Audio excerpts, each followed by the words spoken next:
Hello, everyone, and welcome to Forest Glen Park. We're here with the fourth slot batter, Peyton Harding, the catcher behind the plate.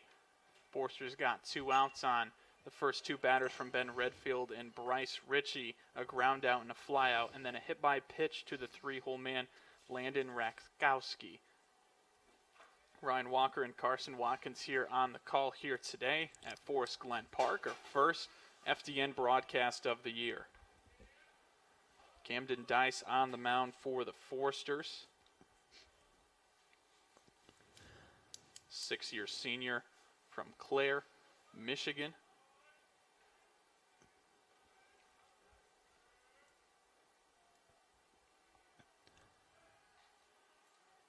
And a matchup between the Huntington Foresters and the Spring Arbor Cougars here on a rainy, potentially rainy and very cold afternoon here. Second game kind of in question, but they're going to try to get as much as they can here today. Yeah, Ryan, this is just something you have to contend with when you play in the Midwest. We talked about it pregame. It's unfortunate, but when you play in the Midwest, especially in a league that you have to get this done in the spring, it's just something you have to contend with. Hopefully we can play too. Always the greatest thing about playing baseball in the Midwest. Peyton Harding at the plate, the 4-hole hitter for the Cougars here this afternoon, the catcher.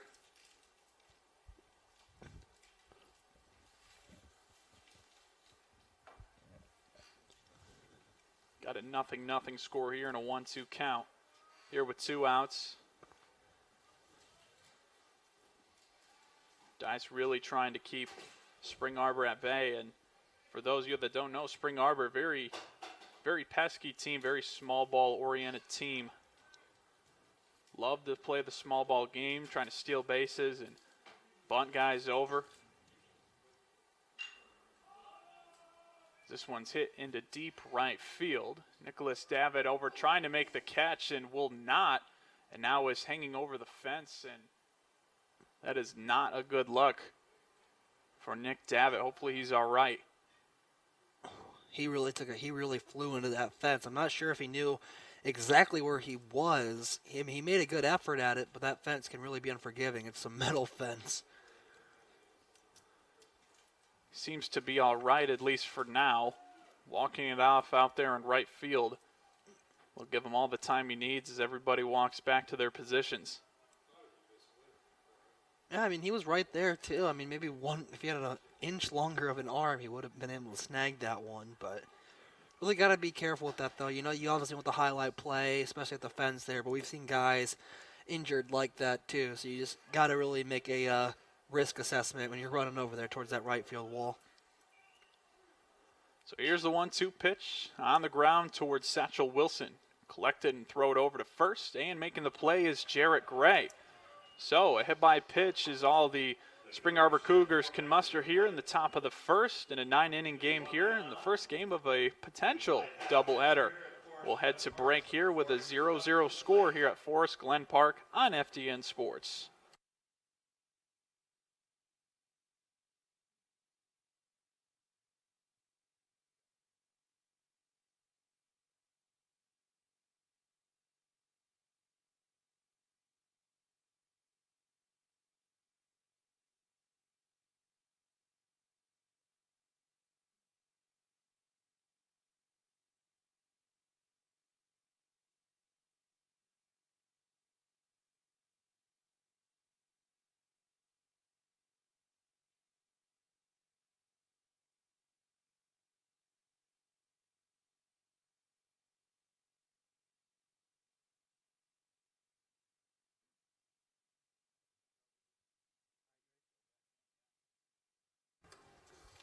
Hello, everyone, and welcome back to Forest Glen Park here. If you missed it, Ryan Walker and Carson Watkins here on the call this afternoon. Here in the first inning, bottom half. Say we've got the number 1 guy out of that starting rotation for the Spring Arbor Cougars, John Williams, a senior from LaPorte, Indiana, who's played really well this year. He's pitched very good, very low ERA in his last start. He went 6 innings against St. Francis, a really tough team that Foresters are tied with in the conference. 6 innings, just gave up the 2 runs, gave up 7 hits, threw 122 pitches, struck out 10, but cut that number in half. You got the total amount of walks as well. And that's kind of been the story for John Williams this year. Strikes out a lot of guys. He's third in the Crossroads League in strikeouts per 9, but yeah, that walk number is also very high. Third in the Crossroads League in walks as well.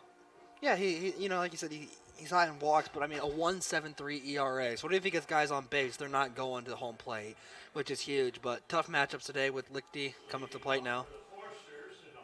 He will have to go through this Foresters lineup, which is a little bit on fire. A lot of home runs in that series over the Grace Lancers, in which the Foresters got their first 4-game sweep this season. Daniel Lichty here at the plate, hitting .338 this year. A couple home runs for the leadoff man. First pitch to him will be a little bit outside for ball 1. The Foresters and Cougars play a very similar game. Foresters, as you know, very, very quick team, love to get on base and run around all over the bases. Well, so does Spring Arbor, and they are a little bit more pesky, I would say, with the bats, as they like to bunt a little bit more. Here's the 1-1 to Lichty, skied in the air towards left field. This might fall in the middle of all the Spring Arbor defenders, and good thing Lichty was running the whole way as he picks up a technical double over there at second base. Yeah, that's a huge hit there for Lichty. I'm really surprised. At that point, you just have to call it, Ryan. 3 guys were there, miscommunication. You don't want a collision, or B, for that ball to drop. I think all 3 guys had a chance at it, but one of them has to take responsibility for that ball, Ryan. So I'll bring up Ian McCutcheon, who homered twice in the doubleheader that was taking place on Monday against Grace. Really good opportunity here for an RBI, especially with Lichty, getting a leadoff double. That's going to be huge. Get the Foresters started. Spring Arbor is coming off of a ginormous win against Rochester, so they're feeling pretty confident right now. First one's fouled back to Ian McCutcheon, of course, the little brother of former Forester Alex McCutcheon, who graduated last season. Pitcher and first baseman for the Foresters. Ian McCutcheon, they'll call Little Cutch, but not so little anymore. Has a ton of power in that bat. As he squares to bunt and has to pull back after the pitch was thrown in the, not the dirt, but the artificial turf, Carson. Yeah, really looks really good, Ryan. As you can see, that H back there, I know you love that. The rain's been a little bit of a bummer and a little bit of throwing a hectic into our schedules, but at least the grass is looking a little bit better now, so let's play ball. Really good job by this coaching staff to fund all this and just get a beautiful environment for these games. That one will be skied back to add another strike on the scoreboard. McCutcheon down to 1-2. A lot of changes in the Forester program this year, not only the artificial turf, but going out to Arizona, flying out for what you could call spring training in the first series of the year, and hiring of Donovan Clark to work with the strength and conditioning and speed. Former player here, of course. This one hit pretty well to center field, but making the catch and splashing out there in the outfield. It will advance Lichty over to third, but that's going to be the story today for anybody that tries to patrol the outfield here today, Carson. It is very muddy and very, very soggy up there in the outfield. Yeah, I mean, I'm not sure if the audience at home could see it, but I mean, he took a step and there was a puddle. The Spring Arbor coaching staff, they walked the outfield. They determined they're going to play ball, but you really have to focus on that. I think one big thing, any ball that gets to the gap is not going to roll. It is going to stop. So that's going to be something the outfield has to really contend with. The guys are playing a little bit deep right now, especially against Langston Ginder, but my goodness, that's going to be tough. This one will be tapped into the infield. They were playing in, but unable to make a play. And going over there is Ginder, and he's going to be called out. I think the Foresters disagree with that, as they don't believe that the glove touched the base before Ginder's foot, but they're going to have to go back over to the dugout for this one. But 1-0 Foresters. That's a pretty tough one. That I mean, that is a millisecond. That's what makes the sport a little bit harder to officiate. You gotta really see that. I didn't have the best view of it. The umpire, the call is final. Very tough play indeed. Bang, bang play. Umpires do have it tough when a play like that happens. It just all comes down to the opinion of one guy out there in the field. I'll bring up Satchel Wilson. Hits this one foul deep into right. Hitting 300 on the year, and last year trying to replicate a second place finish in the Crossroads League Player of the Year voting. Hit near 400 last year for the Forsters. Big swing and a miss from Wilson. You'll see that from time to time throughout the game. Helmet may fly off sometimes. Now finds himself down 0-2 here on John Williams. Swing and a miss from Wilson. So that'll end the inning, but not before the Forsters get one on a ground ball that scored Daniel Lichty on the bat off of Langston Ginder. 1-0. Huntington has the lead here as we head to the second inning here on FGN Sports.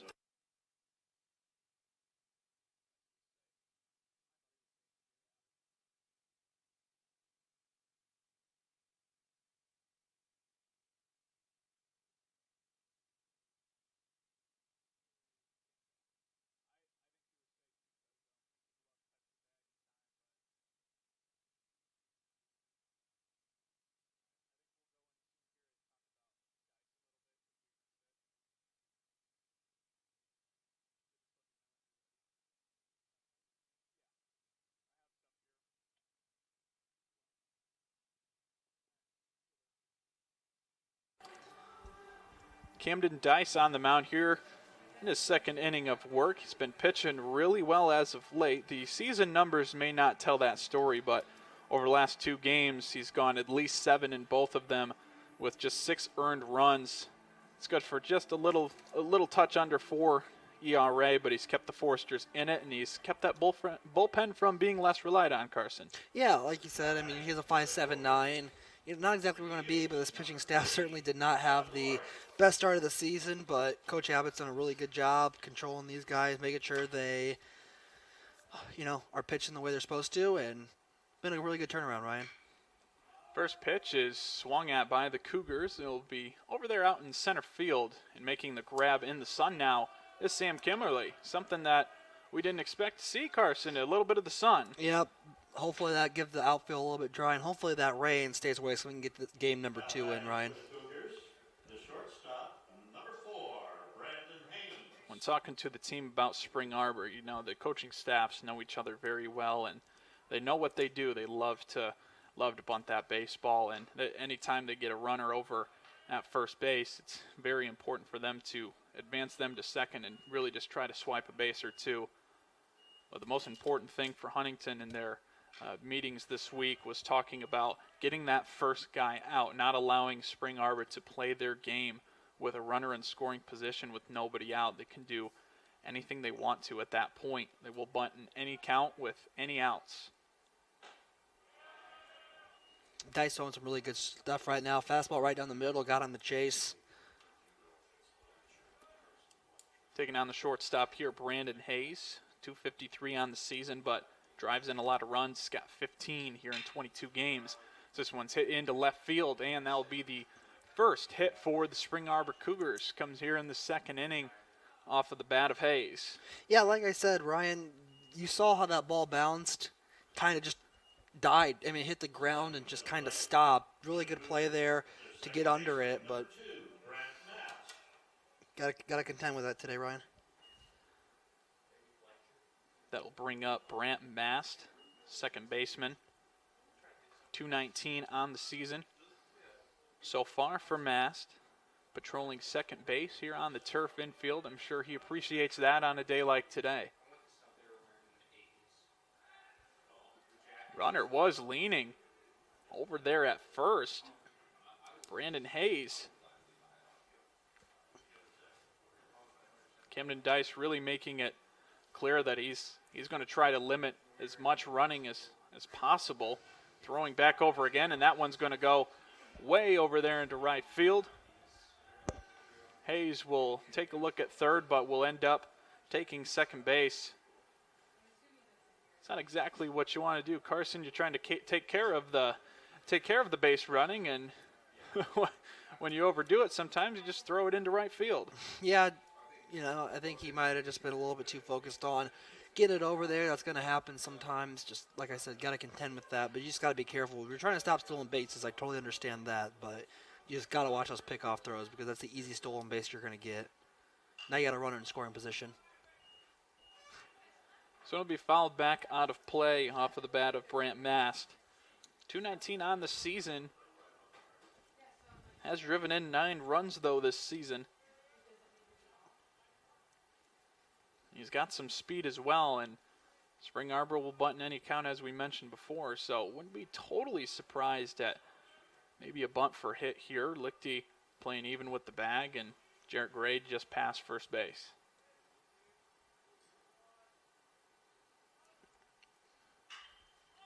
This one hit in the air. Fair territory to center field. Kimberly will come over and make his second catch of the inning.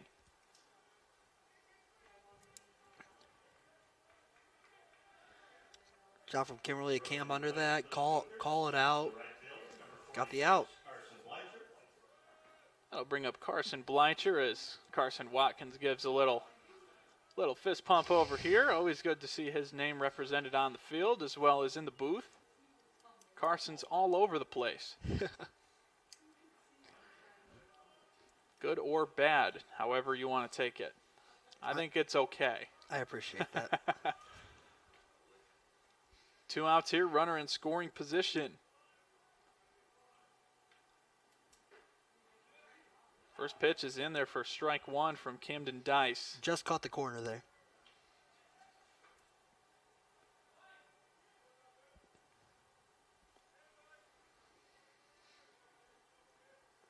Dice will take a look over there at second. Not a lot of action. He throws this one foul. Just short of the bullpen over there. Beautiful 2 turf bullpens to go along with the turf field. Really nice. The old bullpen was over there in right field. I never really like when the bullpen's in the middle of the field. That's just a personal preference of mine. So it's nice that the visiting team now can stay out of harm's way there and just be able to relax and not have to warm up with the threat of a fly ball coming at them. Field is constructed very well here. Renovations happened before we got here 3 years ago. Having some more renovations going through. Always good to see. As strike 3 is called out from Camden Dice to get Carson Bleicher out. Cougars strand a runner over at second base to end the inning as we head down to the bottom half of the second in a 1-0 ball game in favor of the Foresters here on FTN Sports.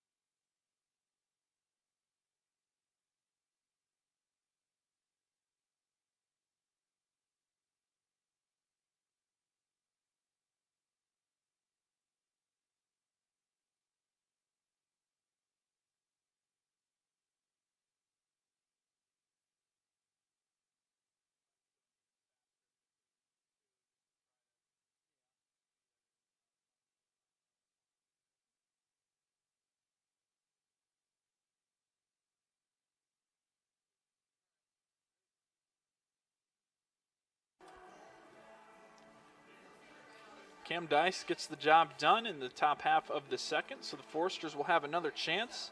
Jarrett Gray, Nicholas Davitt, and Noah Comstock will be the minimum here in the bottom of the second for the Foresters. The home team here wearing their new uniforms as well with the Forester script off the top of the chest and cream uniforms. Jarrett Gray has had a pretty good season thus far. Really good series against Grace College, 6 for 12 in the doubleheader on Monday. A couple RBIs to his name as well. 4 total for Jarrett Gray, the senior, or I guess you could say COVID senior. Jarrett Gray, Huntington North High School graduate. Likes to stay close to home.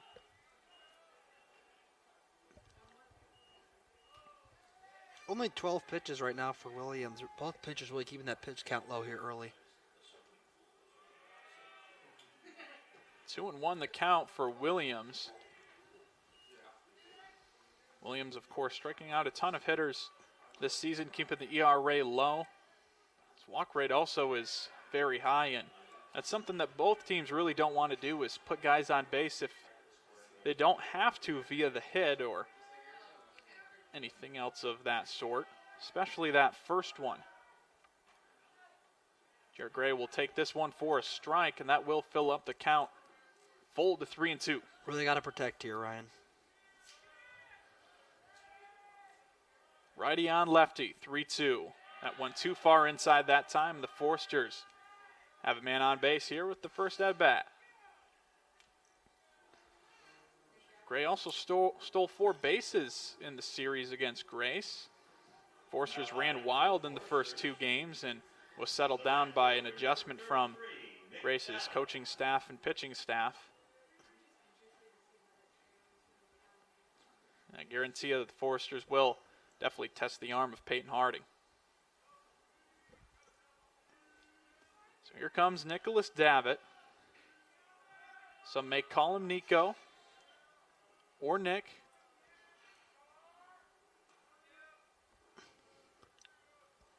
Hit a monster home run on Monday that pulled over to the woods there in right field. Jared Gray's got happy feet over there. He's really moving around. They're going to probably see a couple more pickoff moves, so this might be a long at-bat for Davitt.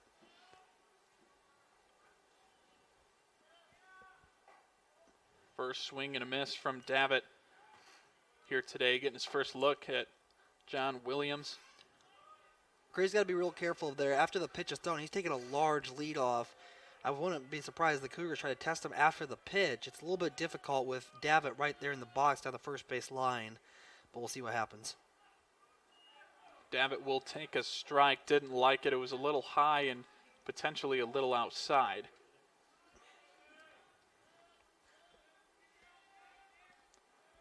Davitt, the Foresters' right field. Here's the 1-2. It's a little too far outside for Davitt's reach, so he'll even it at 2-2. Davitt, the 5th-year senior from Homestead High School. One of 2 Spartans on this team, the other being Graham Collin out of the bullpen. Grant Simmons? Graham Collin. Yeah, that's right. Grant Simmons is also on this team as well, a basketball player as well. So 1 of 3, thank you. No problem.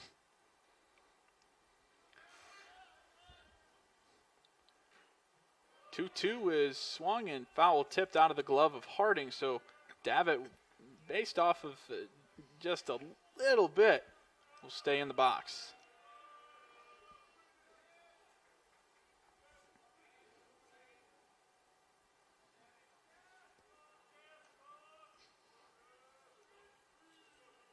Two coming up from Williams. Too far outside. I'm really surprised they haven't tried with Gray. I mean, he is over there dancing, but we got a full count, so. But my goodness. We'll see if Gray will take off on 3-2. Nobody out. Will not take off. This one is fouled back. Nico Davitt battling up there at the plate with Noah Comstock awaiting on deck. We'll see how many runners on base he will get to have when he comes up to the plate.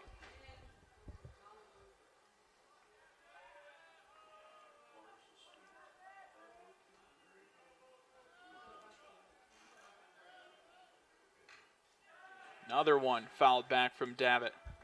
Davitt's really keeping this pitch count up, too. I think that'll be huge down the stretch in a 9-inning game. This is a several pitch at bat. I lost how many it is, but my goodness.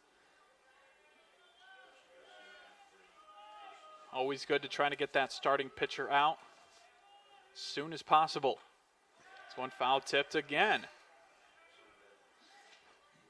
Williams, remember, had 122 pitches his last time out against St. Francis. He's had 7 days to rest, but that's a lot of pitches to recover from, and Got to imagine that Spring Arbor will try to keep that down as much as possible, but if they need to, they definitely will keep him in for a long time. Jarrett Gray running. This one called ball 4, I assume. Yes, it is. Didn't get an official word from the umpire. He probably said it rather than showed it. So it doesn't matter. Jarrett Gray will get to second automatically on the walk, and that'll bring up Noah Comstock. Yeah, I was a little bit confused because he threw it down and Davitt was just standing there. It looked like it was a double play. The second baseman dropped the ball. I was really confused about that sequence. Just a lot happened in a short amount of time, but Forrester's on first and second. That'll bring up Noah Comstock this season, hitting .438, 7 for 16, all singles. He squares to bunt right away, pulling the third baseman and pulling back, now firing over to second. And just getting there in time is Gray, so he'll go for ball 1. Comstock was not shy to show it really early. Forsters potentially could take third if that third baseman is going to be pulling away towards home. So something to watch out there.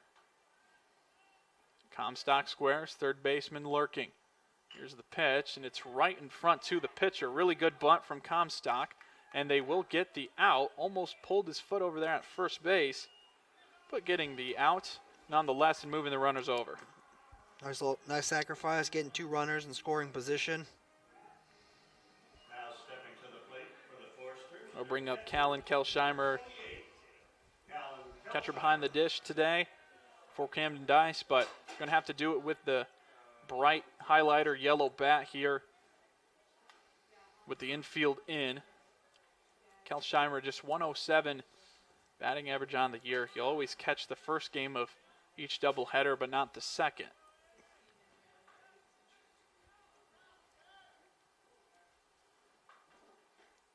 First one to Kelsheimer, called a strike from John Williams. He's in a bit of a jam here. Runners in scoring position and no potential double play opportunity, at least on a force out. Gray's got speed over there at third. We'll see if he'll challenge on a ground ball. This one skied in the air. Foul territory, now going back in and making the catch. That'll be out number 2.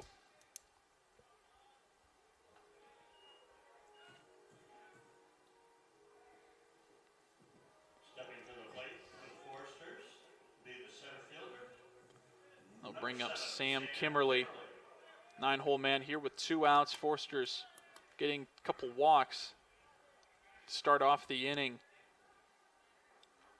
See if they'll cash in here.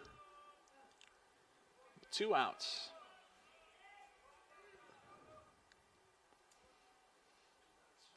Gets the first pitch from Williams, a little bit outside for ball 1. Kimberly this season just hitting .154. He's 0 for 12 in his last 7 games. Looking to change that here.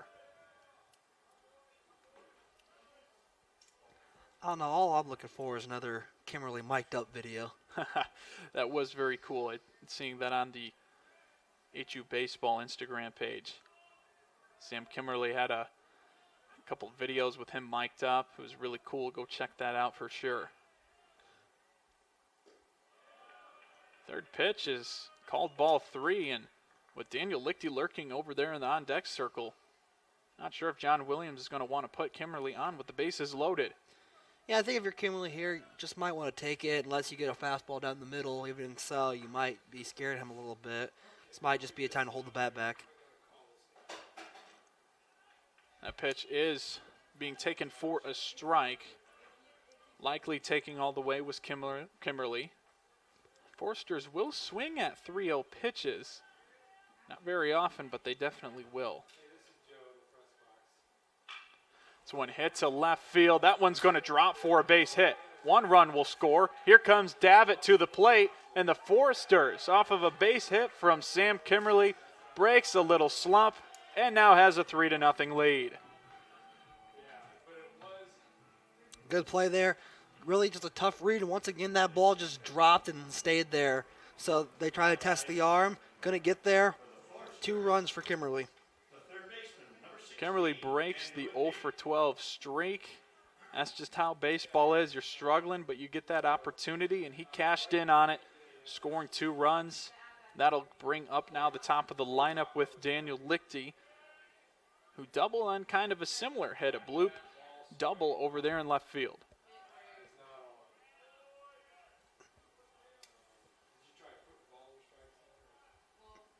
Kimberly does have some speed, just the 2 stolen bases, though, on the season. Will take off, but we'll see with 2 outs. Lichty will take a strike.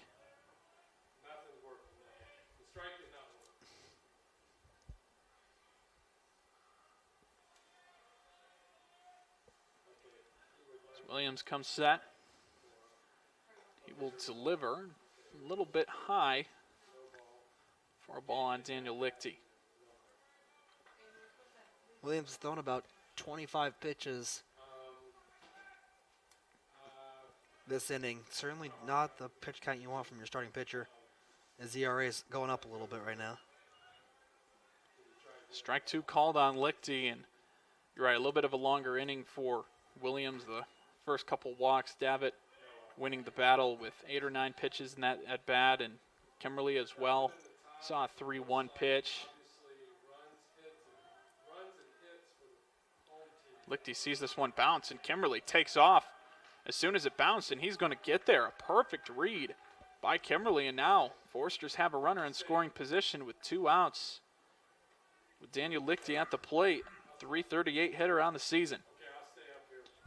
Really a smart move there. Just watch it hit the dirt. They still tested him. It was about a couple seconds too late. Tested the arm, wasn't up to the challenge.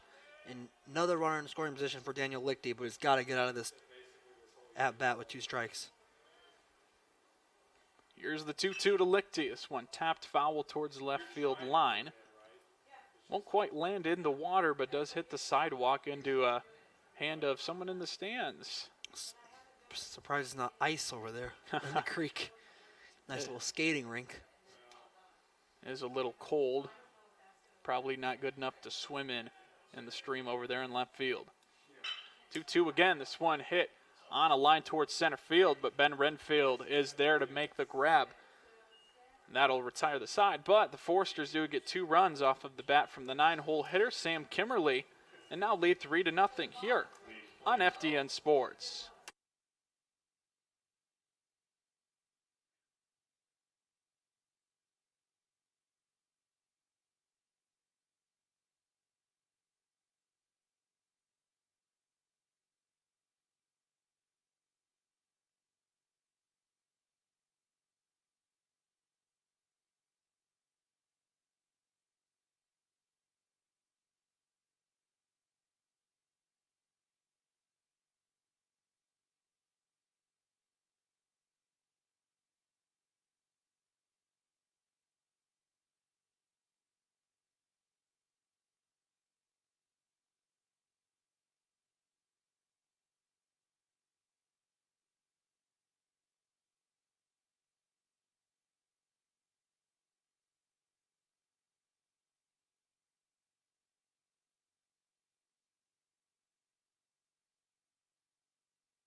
Welcome back here to FDN Sports. Ryan Walker, Carson Watkins on the call here today. Jake Spadowski will lead things off for Spring Arbor, followed by the center fielder Ben Redfield and Bryce Ritchie. First pitch from Dice, scoring to bunt is Spadowski. Dice will pick it up and throw over to first, bare-handed play. Very good-looking bunt from Spadowski on the first pitch, and just could not get over there in time. Nice-looking play from Camden Dice. Yeah, really surprised that, like you said, Ryan, they like to do a little bit of a smaller lineup, but bunting on the first pitch, rather interesting. Here's Ben Redfield. Swings at the first pitch, a very aggressive couple innings here for the Spring Arbor batters. Redfield grounded out in his first at bat. Hits .302 on the season and has 5 stolen bases. A lot of speed. It's one hit over, pulled to Jarrett Gray, who makes the play, and Dice doing a couple PFP here at Forest Glen Park and doing a really good job of it. Usually on your scorecard you can write 3-1. Rarely do you get a 1-3, not a 3-1. So good play there. Good job by Dice to perfectly read it, get over there. It's a real possibility Gray could have got there, but good to play it safe. And only 4 pitches here for Dice. Let's see how quickly he can get out of this inning. Just a couple pitches indeed for Dice. That's going to help the Foresters bullpen a lot, as they've had games where they've had to come in really early into games, and they've also had series like the Grace series where they've been barely used. So this one's hit to Langston Ginder to retire the side 1-2-3, all on the right side of the infield. Camden Dice gets it done in just a couple pitches here as we head to the bottom half of the third. 3-0 game here on FDN Sports.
Bottom of the third, Donovan Clark running across your screen there, as he did for a couple of years here for the Foresters, now patrolling the first base coaching duties and strength and conditioning, as we mentioned before.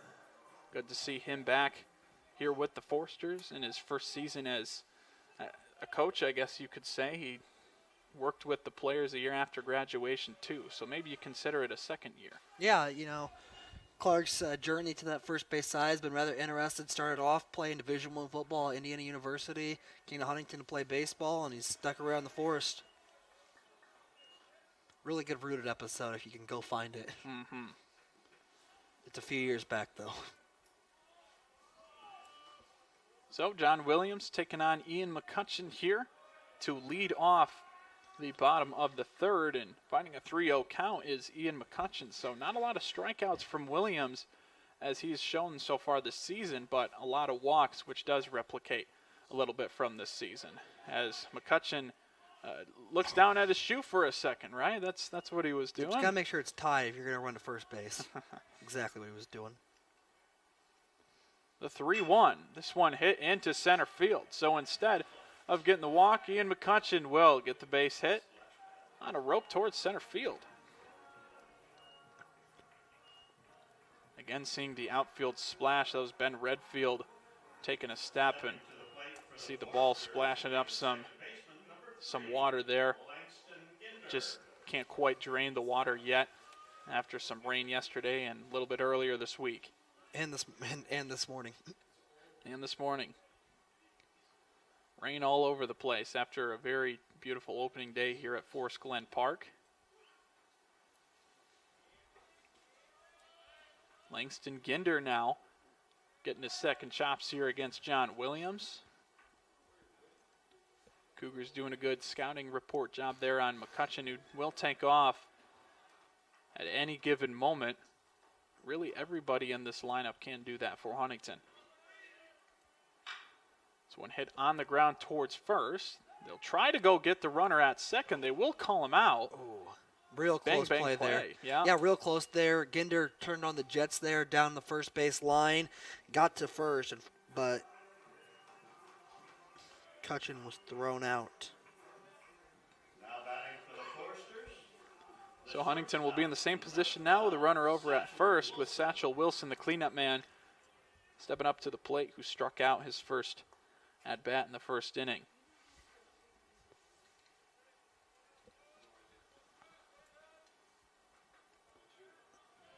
Williams from the stretch. Will be called a strike. Ginder faking a steal motion, so Harding made sure he wasn't going anywhere.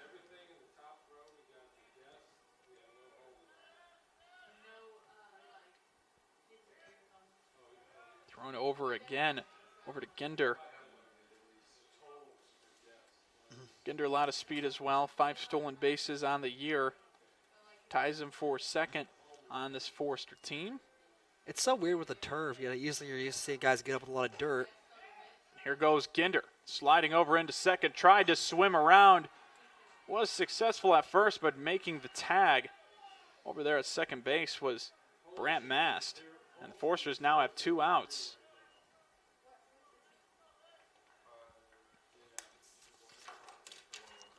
So Langston Ginder's caught stealing for the first time this season. Trying to swipe his 6th bag, but instead he'll go back to the dugout.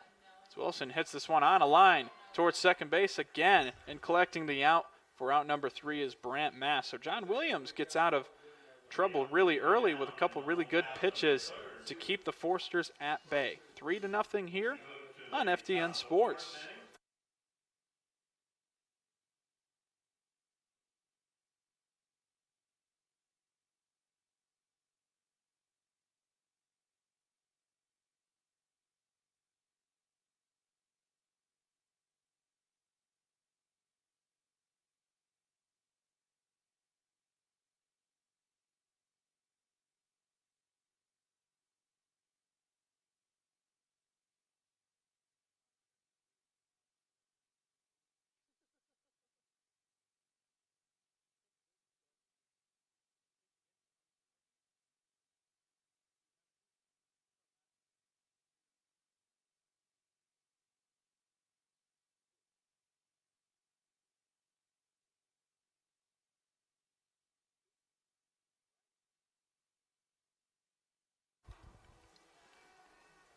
Inning number 4 here for Camden Dice. Foresters have a 3-0 lead, and they'll have to take on the heart of the lineup here. Landon Rakskowski, say that 3 times fast. First baseman will lead things off, followed by Peyton Harding and Evan Lowry. First baseman. Number 40, Landon Raskowski. Rakskowski hit by pitch in the first inning. He'll get a second look here at Camden Dice, try to get revenge. 351 on the season for the righty. Loves to pull the baseball. He's got 5 bombs this year. This one's hit hard into center field, but Kimberly sits out there in the outfield and gets the first out of the inning. Kimberly having a sensational day there in center. Got a couple of the outs last inning. My apologies, the second inning. Got another out there. Catcher, number 16. And with 2 RBIs, he's making an early case for star of the game. Most certainly is. Australian product out there patrolling center field. It's now a foul tip into the glove, swing and a miss from Peyton Harding. Hitting .309 this season. He's got 19 RBIs and always finds a way to get on base. .464 on base percentage, as right on cue gets one right up the middle from the catcher. Peyton Harding will be the first base runner here for Spring Arbor here on the top of the 4th. He'll likely have a courtesy runner, and he will. It'll be 21, Brennan Moran. Now batting for the Cougars, the DH, number 3. Evan Lowry, designated hitter, now will come to the plate for his second time. Flew out in that second inning. Hits .309 on the season. Driving in a ton of runs. 21 RBIs this season. Foresters will have to keep a runner over there, courtesy runner at bay.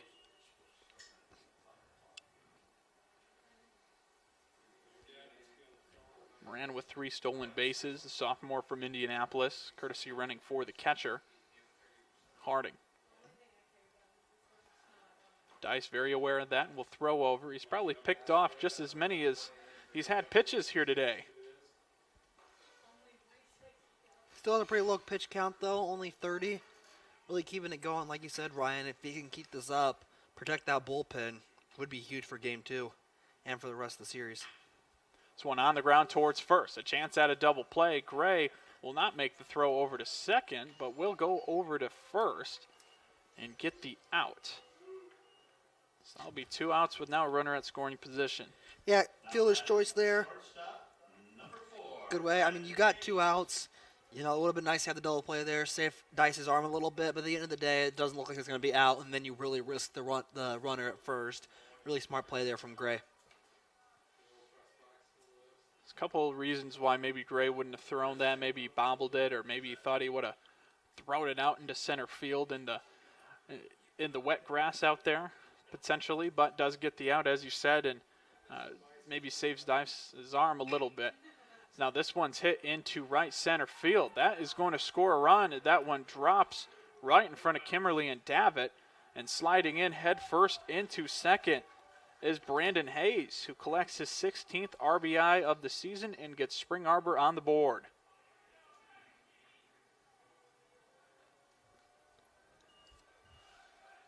Now batting for the Cougars. Nice little celebration going on in the Cougar dugout.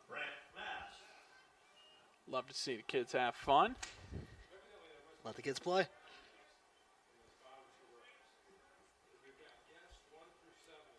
Forrester's having a lot of fun this season, too. So is Spring Arbor, as they find themselves kind of in the middle of the pack here in the Crossroads League. Playing some really good baseball as of late. Split this series with St. Francis, a team that normally isn't at the top of the Crossroads League, but last season made a huge jump from missing the Crossroads League tournament the last full season, and then really being in the mix towards the end of the season. Foresters did take the series win on the last series of the year to force them into 5th, but they were competing for that number 3 spot that the Foresters earned. Yeah, just a really tight Crossroads League so far this year, especially right now with the weather. Really, the Foresters could really get an advantage with a couple wins, as could the Cougars, so we'll have to see how that progresses. Another pitch here to Brant Mass will get him down now 0-2 with 2 outs. Runner still in scoring position. Brandon Hayes doubling to get Spring Arbor on the board, 3-1. See if Dice can try to limit the damage here. He has him 0-2. Runner going, foul tip back, keeping the at-bat alive. Certainly got to watch that runner now. He has intentions to go. If that ball gets to the gap, I mean, he's gone towards home and it becomes a one-run game. So got to watch that. I'm not sure if they're going to try a pickoff move. Ginder is moving a little bit closer. He might just try to fire the pitch over and K him up.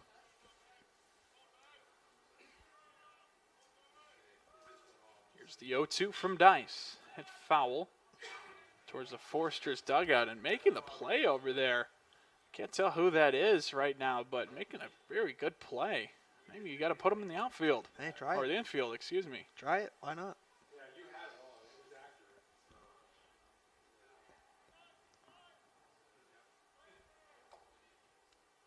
So we'll try 0-2 again. Brant Mass staying alive. The 0-2 again. Swing and a miss. Camden Dice loves to see that as he strikes out Brant Mass, but not before the first run of the game will come off the bat of a double from Brandon Hayes. 3-1, Foresters lead as we go to the bottom of the 4th.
Bottom of the fourth. Jarrett Gray will try to extend the Foresters' lead here 3-1 as the Cougars battle back and get one. Jarrett Gray's second time up, he walked in that second inning where he led off as well. This one scorched up the middle though, and that's going to hit John Williams in the leg, so he won't be able to go get it. And you've got a feel for him there. That one right off of the back of the leg, I think, and he's going to take a seat on the mound for a second. Yeah, hopefully it's not too serious. Athletic training staff can go out there and help him, but that's really the risk you take as a pitcher. I mean, just, you got to feel for him, but also be thankful it wasn't his head or something that happened to former Oakland A's pitcher Chris Bassett this last year. And, it's just so hard. It's just a risk you have to take when you stand out there on the mound. But hopefully it's all right, and hopefully he can get back up and start pitching. They don't have, actually they might be trying to warm somebody up real quick. The bullpen catcher's putting on his equipment. Yeah, of course, you never want to see that. John Williams, best pitcher arguably on this Spring Arbor team that's performing really well so far this year.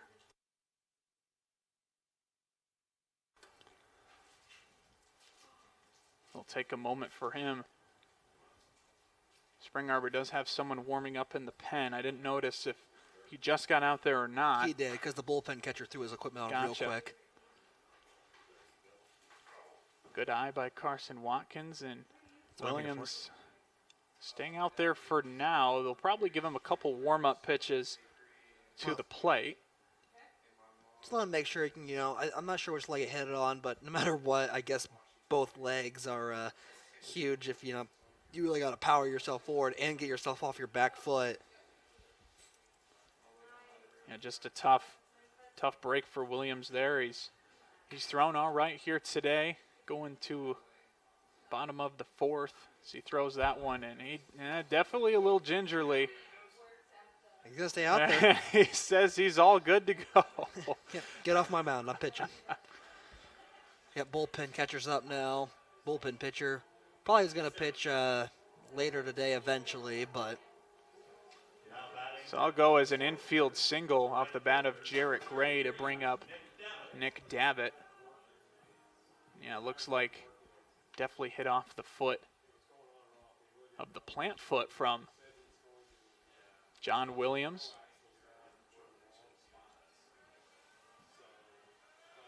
Davitt squaring to bunt, and that one will be hit but in foul territory.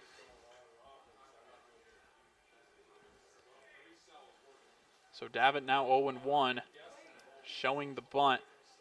Foresters will lay down a bunt every now and then there. Not as much maybe as Spring Arbor would, but now Peyton Harding might have an equipment issue. All sorts of things happening in this inning so far. What is that? His sunglasses? Could be. Well, the sun's kind of peeking out right now again, so hopefully it's drying the infield off a little bit, or the outfield, my apologies. And yeah. Hopefully it stays that way. I'd like to play two today. Davitt will hit this one towards first, and one will be foul off of a diving Landon Raskowski. One thing, though, even with Williams' injury, his pitch count is rising rapidly. He's at 51 right now. Pretty good spot to be in the bottom of the fourth, but Dice only about 30. So a huge difference between the pitchers after that second inning rally by the Foresters. There's the 0-2 from Williams. That one skied back behind the press box here. Davitt staying alive again. Remember, he walked on 8 or 9, something like that, pitches as he continued to just foul pitches off and contribute to that high pitch count now for Williams.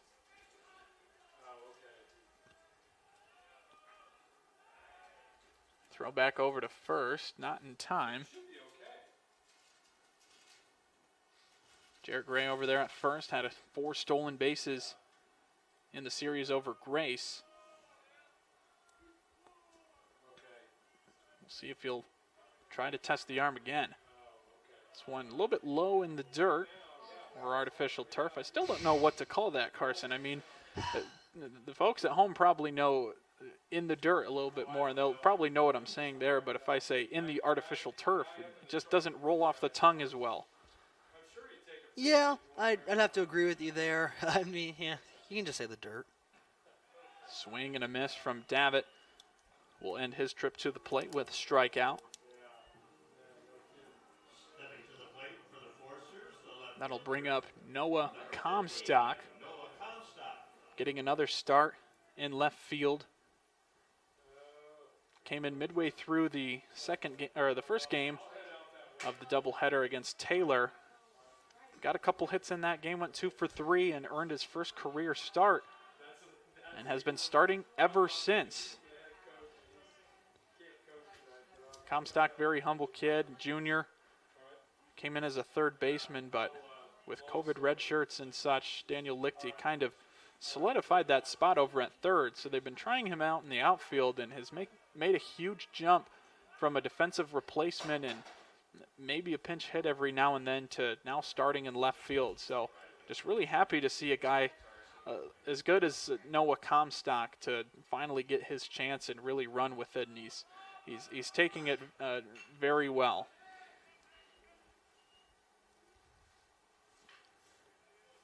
Junior from Valparaiso, Indiana, Valpo High School.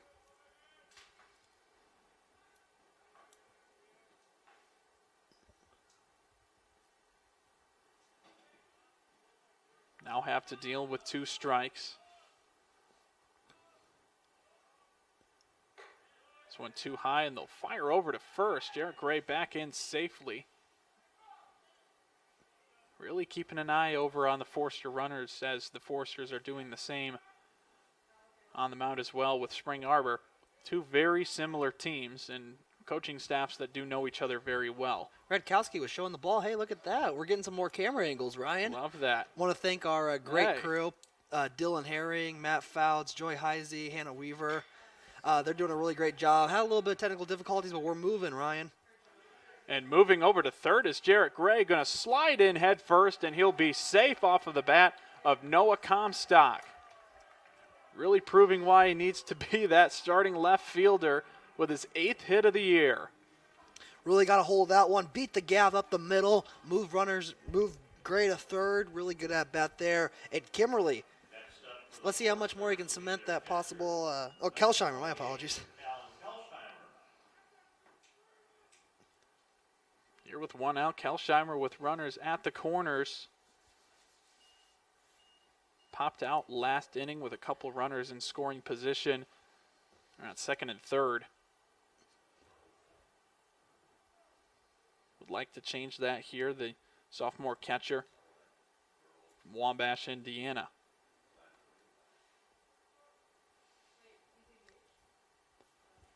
John Williams, you got to wonder if he's still hurting. He probably still has some pain. Did hit, looked like off the foot or the shin. You got to wonder if he's still dealing with that and how much it's affecting his landing foot. As squaring to bunt is Kelsheimer. Here comes Jarrett Gray home, and he'll get there. Kelsheimer will be thrown out, but the Foresters get a squeeze bunt opportunity in and extend their lead now to 4-1. I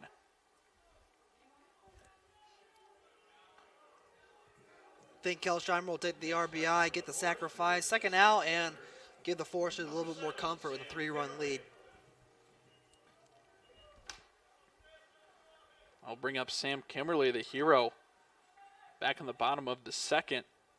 Had that base hit to left, scoring 2 runs for the Foresters. That made it a 3-0 game. Now sits here with another opportunity. Runner over at second base with 2 outs.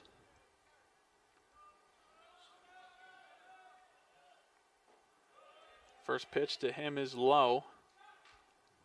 Peyton Harding doing a good job at stopping that. Make sure the Foresters don't get another base as Comstock stands over there at second.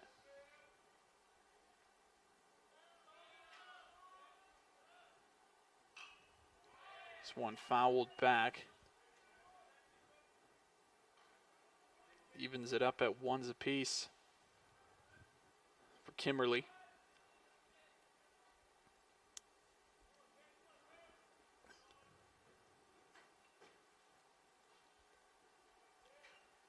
Williams will check.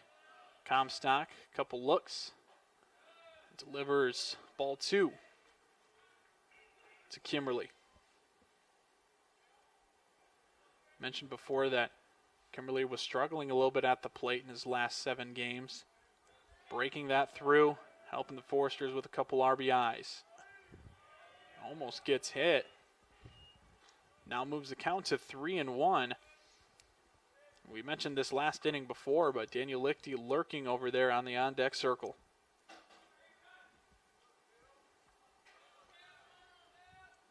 (3-1). One in there that will fill up the count now. William, go ahead. Sorry, but probably not a good idea to chase there. A little bit outside. Probably didn't know you were going to get the call, but got to protect the plate here. Williams and Kimberly battle.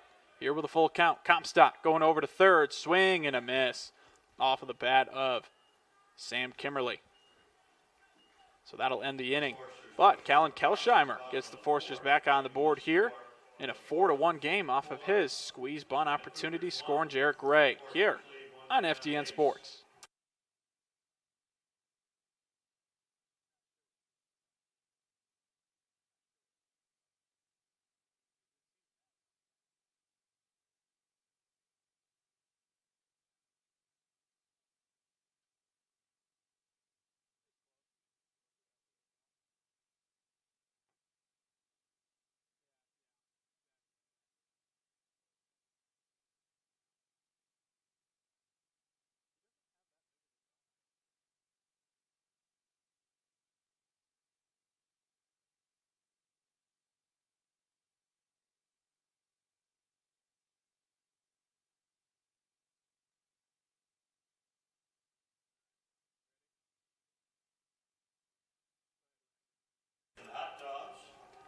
Camden Dice goes back out for the 5th inning.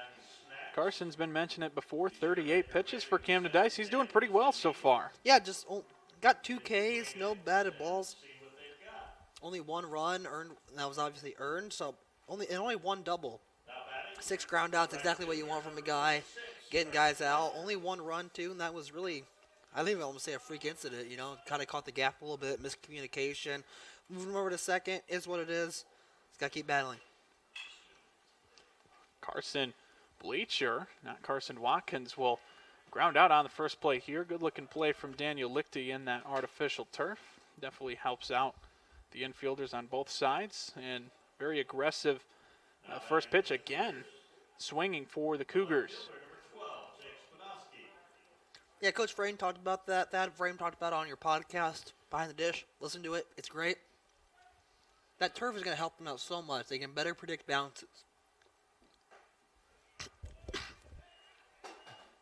Yeah, they definitely can, Carson. It's going to fit the Foresters' style of play.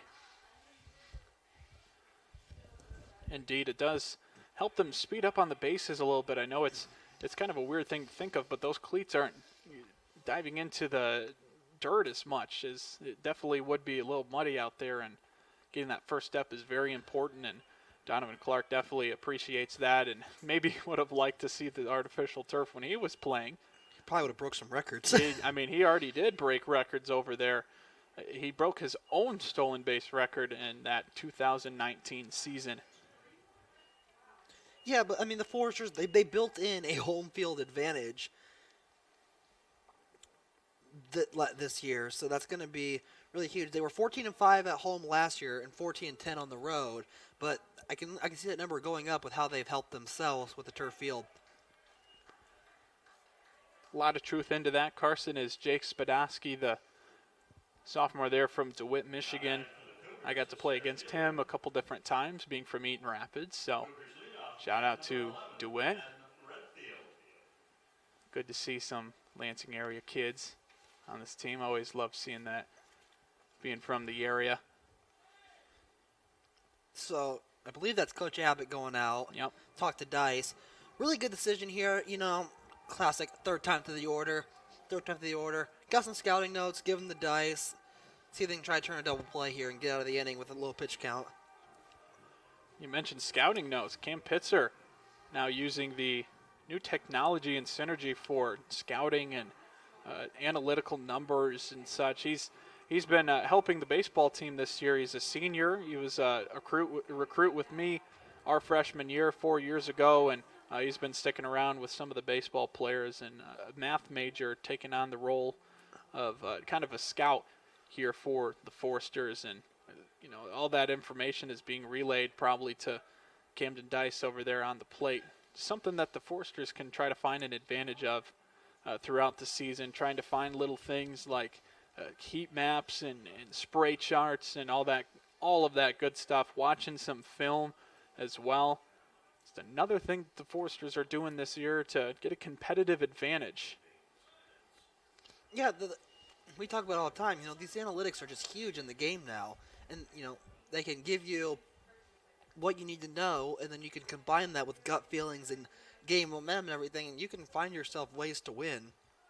Thanks so much, 2002 Oakland A's. Exactly, that Moneyball team changing the game.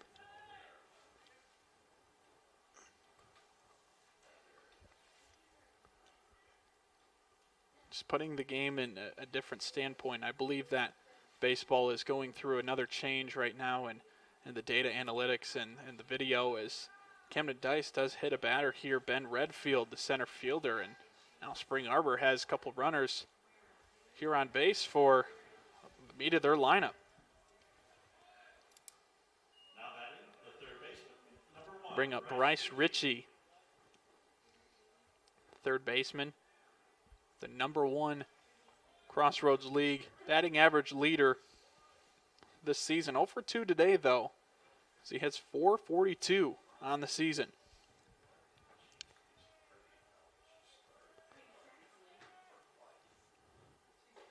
First pitch is inside to Ritchie.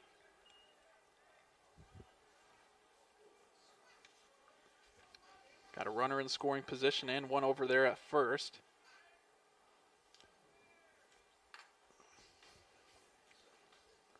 Taking on Camden Dice for third time through, as you mentioned before, Carson.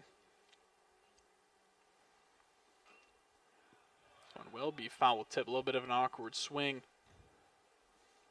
from Ritchie. Yeah, I probably was thinking he was going to check it. It was inside, got the end of his bat as he was pulling the check back, and got a strike, which is a little bit unfortunate for him because that was a ball all the way, but got to watch that. I mean, hitting a baseball is probably one of the tougher things to do in sports.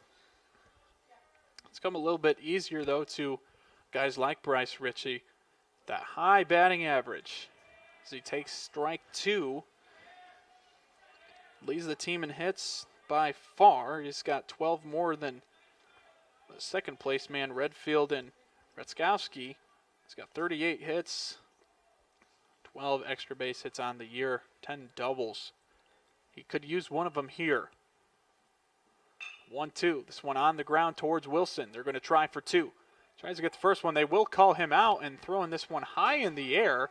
And the Forsters are beside themselves, arguing that the runner ran into Ginder. It was a really weird throw from Ginder. So Coach Frame's going to talk to him. Got to be careful. Make your case, but don't get thrown out of this ball game.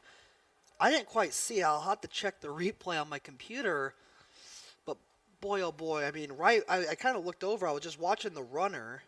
And Ginder's talking to the field umpire. I don't know if Ginder was interfering with the base. Well, they're arguing that the runner altered the throw by running into Ginder over there at second base off of the slide. Likely the situation there. It definitely did alter the throw.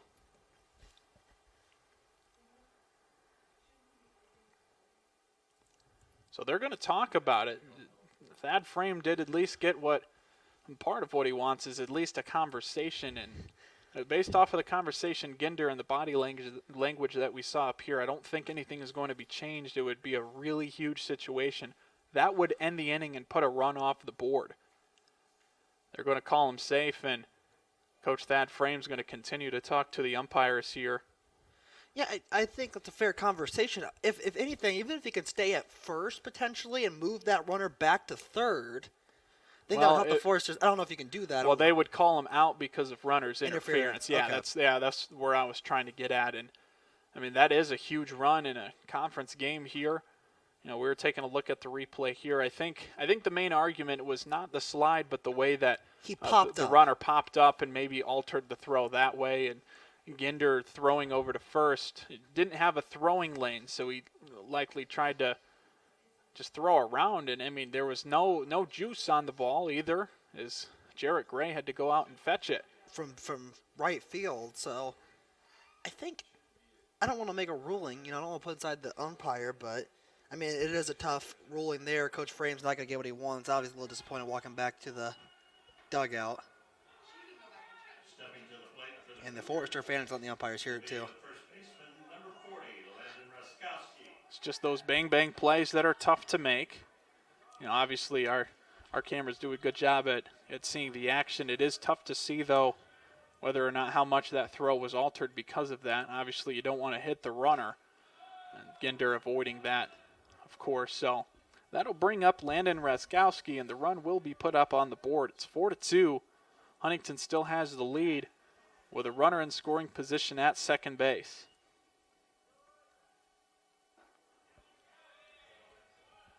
The count now. Dice shaking his head a little bit. Forster's got to try to overcome themselves here a little bit. Sometimes when a call you don't think goes your way can get in your head a little bit, and you just got to battle through it sometimes, no matter what the outcome. Yeah, I mean, you still got 2 outs. I mean, obviously, you really want the double play there. But the most important thing for the Foresters right now is getting out of this inning.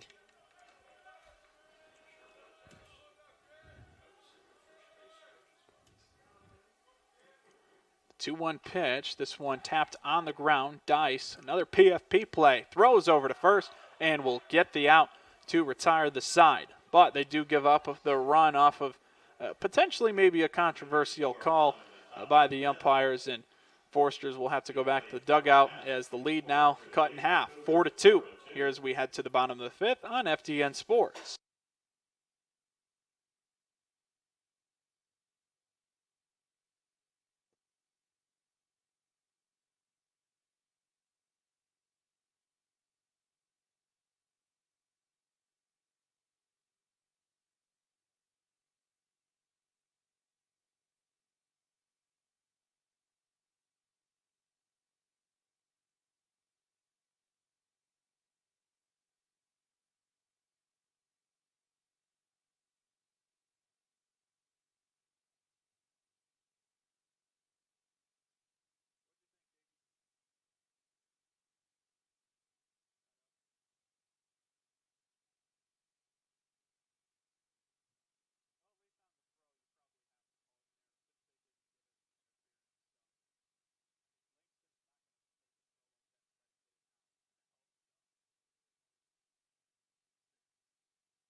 Here we are, bottom of the fifth. Foresters give up back-to-back runs in back-to-back innings. Still have a 4-2 lead with Daniel Lichty at the plate. He'll face John Williams, who did take a ball to the foot earlier on that landing foot, but still in the game and keeping Spring Arbor in it, Carson. Yeah, he's only given up a double all game. That's the most batters gotten off of him, but he's got to face a leadoff batter here.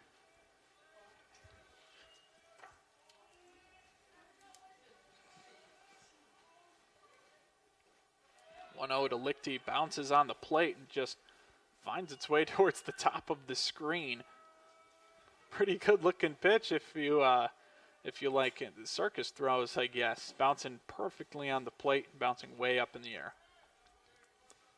2-0 pitch to Lichty, called a strike. Wasn't swinging at that one. Maybe some movement on the pitch. Williams still out there, 4 innings strong, 4 runs. 3 strikeouts, does have a couple walks. Just kind of a typical day, at least on the walks and strikeouts side of things. As he faces Daniel Lichty, 3-1, checked it, And he did foul tip it, I guess. I didn't hear it. But I guess he did foul tip that one. So we'll move the count full to 3-2.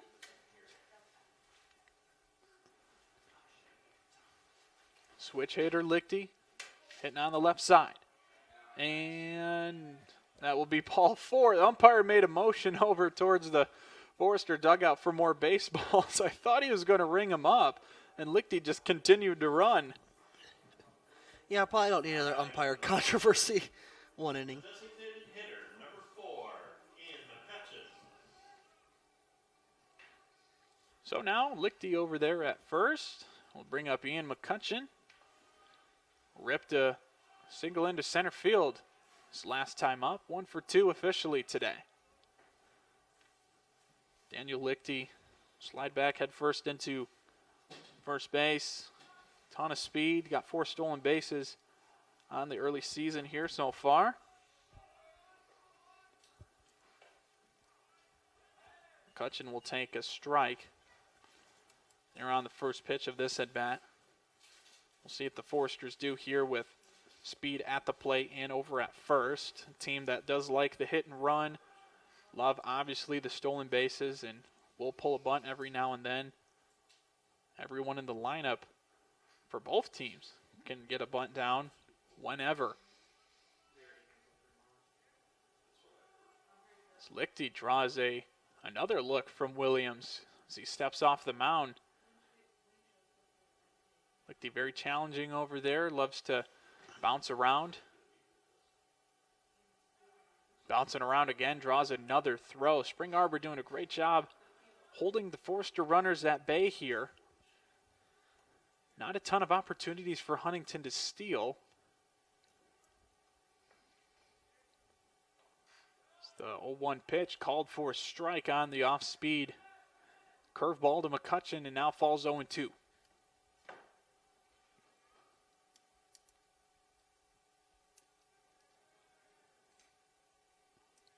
McCutcheon at the plate.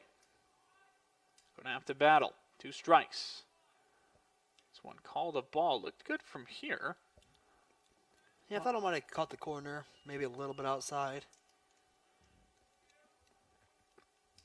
So now we'll move it to 1-2. Daniel Lichty drawing several throws now from the catcher. And John Williams. This one tapped on the ground. Looks like a double play. A little bit bobbled. Fires over to first. And due to that bobble, McCutcheon will get there safely, but Lichty will be called out on the fielder's choice. Next up for the Foresters will be the second baseman, number 3, Langston Ginder. Langston Ginder to the plate, had a big home run against Grace. Yes, he did. Arguably, maybe the play that changed, or the hit that changed the entire story in that 9-inning game.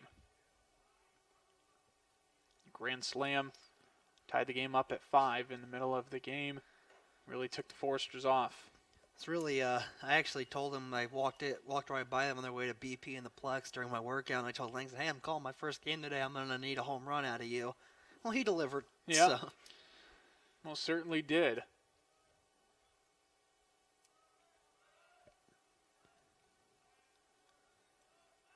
Firing back over. McCutcheon now drawing a bunch of throws.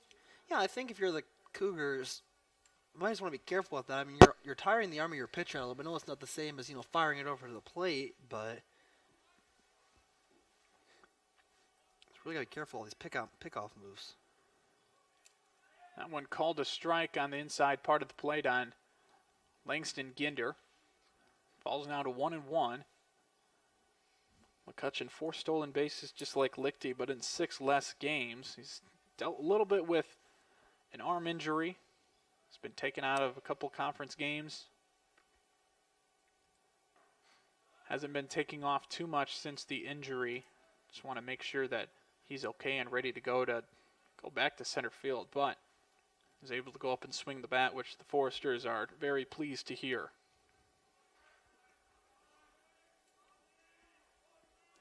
1-2. Here to Ginder. One a little bit low, now evens it at 2-2 from John Williams.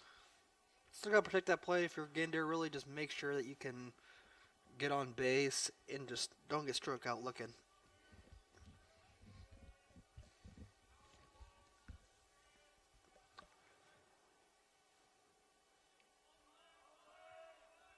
Too far outside.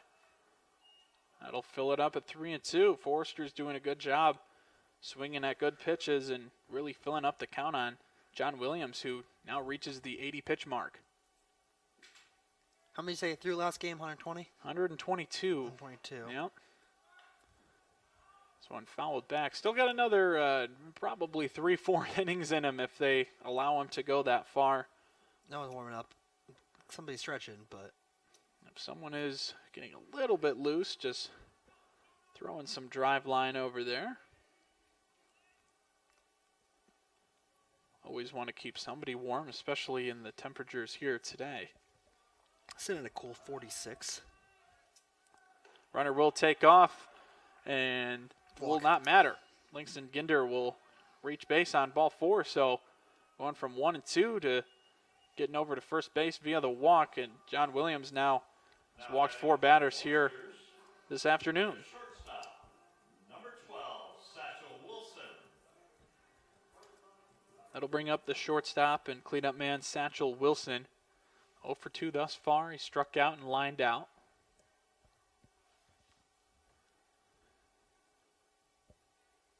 And Spring Arbor is going to call timeout. Talk of their pitcher, John Williams.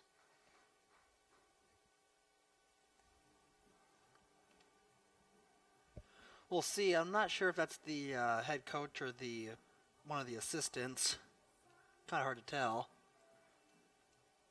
However, once again, just kind of get that scouting report in. Wilson 0 for 2 on the day, it appears. But still, you got runners on first and second with only 1 out. Umpire will make his way out towards the pitcher's mound. Spring Arbor will disperse. Maybe. They will. Umpire said, hey, come on. It's kind of cold. I got all day. We got another game to play after this, Very too. true. Knock on wood. Hopefully. I think that was Joe Myers, associate head coach for Spring Arbor.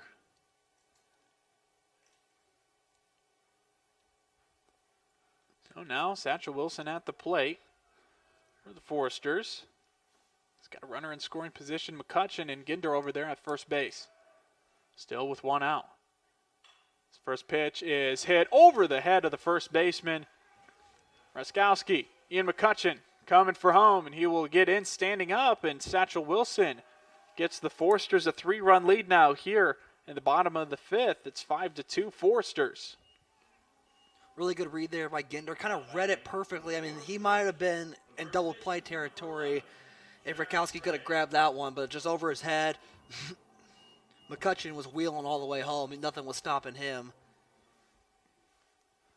Like I said, you rather get Ginder. I mean, if he would have caught that, it was a little bit over his head, but McCutcheon just went.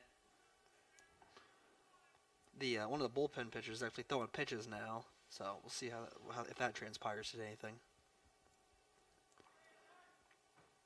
So now Williams still on the mound here for Spring Arbor, taking on Jarrett Gray. Try to limit the damage. Runner will be taken off towards second. But fouling that one back is Jarrett Gray. Satchel Wilson over there at first base for the Foresters leads the team in stolen bases with 8 so far this season. Jarrett Gray, an RBI man for Huntington.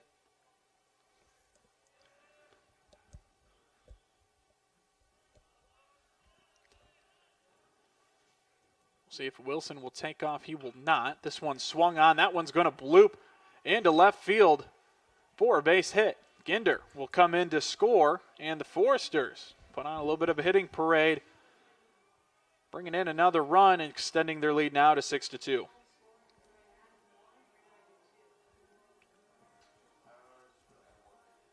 Those bloop singles really hurting the Cougars so far today, Ryan. A lot of them just not landing where they want to. Next up for the Forsters, Sometimes that just happens in baseball. You get a little bit of a bat on it, and just bloop somewhere in the middle of somebody or just over the head and out of the reach. In this case, the third baseman, Bryce Ritchie. That'll bring up Nick Davitt. Here with one out still. They'll try a pickoff move, no throw. Be careful with that, though. You're the Cougars, you never know if an umpire is going to give the balk or not. Got to be careful with that, but usually it's not called. But just be careful. Davitt swings through. Strike one here. Forsters do like to steal third base. Trying to read pitcher, but shortstop Haynes over there staying really close. Trying to keep Wilson as close as possible.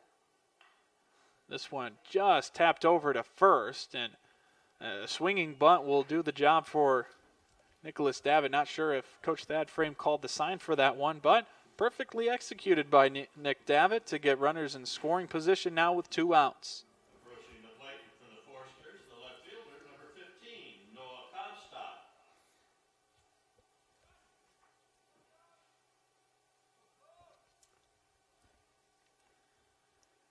Noah Comstock to the plate. Third time up. Sacrifice bunt. Back in the second inning. Also base hit. Productive day so far for Comstock, who bats 7th in this Forsters lineup. Moved up a couple slots. From before was batting 9th in his last couple starts. Pitch will be taken high and now moves the count to 2-0. Very favorable for Comstock here. If he finds one he likes, that frame will let him rip at it if he so chooses.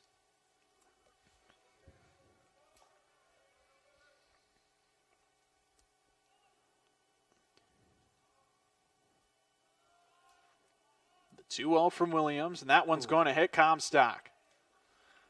That's huge because that loads the bases and the highlighter bat coming up. Well, actually, no. They're going to call a strike What? on Noah Comstock. Oh. All right. Must hit his bat. Yeah, well, I guess so. Or extending the rule. NAI has a rule where if you don't get out of the way, we'll call a strike. That could have been the case, or it could have hit the knob of the bat. As now Noah Comstock swings and misses, and the count moves to 2-2.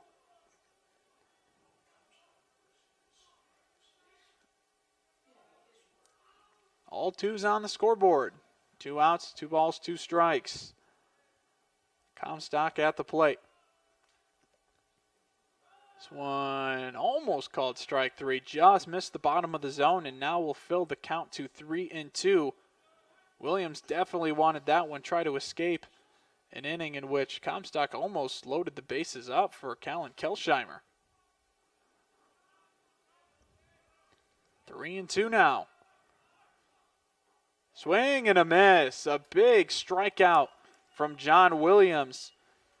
But not before the Forsters do pick up a couple runs on base hits from Satchel Wilson and Jarrett Gray.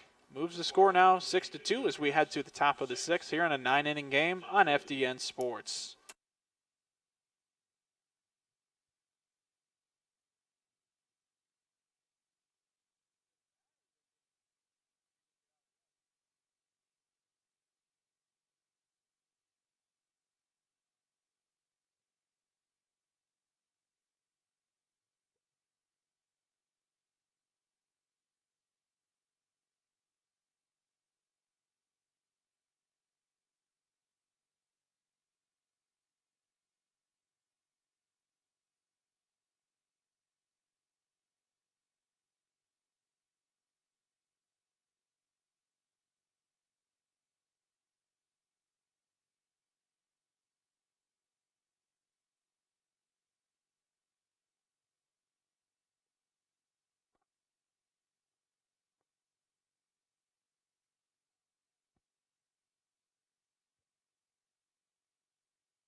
back here at Forest Glen Park. Foresters have home field advantage and the lead right now, 6-2 over Spring Arbor up in Michigan. Leading off for the Cougars. Landon Raskowski will lead off for the Cougars here. There's plenty of Cougar teams in the Crossroads League, Carson, as we've learned throughout the years.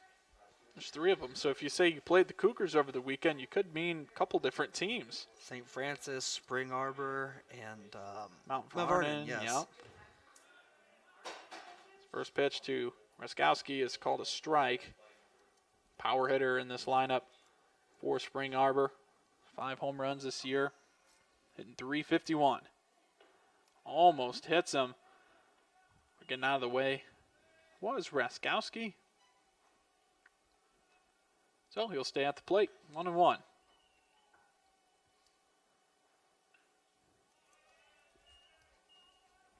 Dice going out there for the 6th inning. Low pitch counts thus far, 55 pitches for him through the 5th inning, keeping that pitch count total very low. Yeah, we'll see what Abbott and Frame do if they decide that, you know, if we're sitting there at the 8th or 9th inning, he's at 70, maybe 80. If they decide to let him finish this one out, well, they definitely let him go. I would think, anyways. They'd definitely let him go. I think it's especially saving a bullpen arm. Yeah. I mean, if you go 8 innings, that's great. But you look at that pitch count, and if it's under 100, I think Dice is going to continue to go back out there unless he says otherwise. This one's hit deep into right field. This one might be gone, and it is. That'll be a home run from Landon Raskowski, who hits his 6th home run of the season. Yeah, he just let that one fly. Davitt thought he had a play on it. That's a little bit higher, the highest outfield wall, 310 to right field, cleared the fence. Davitt didn't have a play on it, and the Cougars trying to start a rally here. That was Camden Dice's 2nd home run given up this season. And now 3 innings in a row here. We see ones on the scoreboard for Spring Arbor as they're starting to figure out Camden Dice a little bit. Hitting that one opposite field over the fence, over Nick Davitt's head. So now that'll bring up Peyton Harding, who has his duties behind the dish here today. 1 for 2 with a single. As he hits this one into left field, and that one will drop for a base hit. So back-to-back at-bats here, and Spring Arbor reading Camden Dice, whatever he's throwing. Yeah, like I said, you know, we were looking at that pitch count. We were just talking. Hopefully I didn't have an announcer jinx there. But, I mean, he's still pretty low on that pitch count. However, if he keeps getting hit like this, you'll have to assume that at least another mound visit. If not, there is a bullpen arm warming up in the Forester's pen. Dice now over the 60-pitch mark. Still has a ton of gas left in the tank, but Spring Arbor starting to read him very well as a huge swing and a miss from the bat of Evan Lowry. Just doesn't hit any of it. As he comes in for the 3rd time here today to see Dice. He's made contact both times, both outs, one in the air and one on the ground.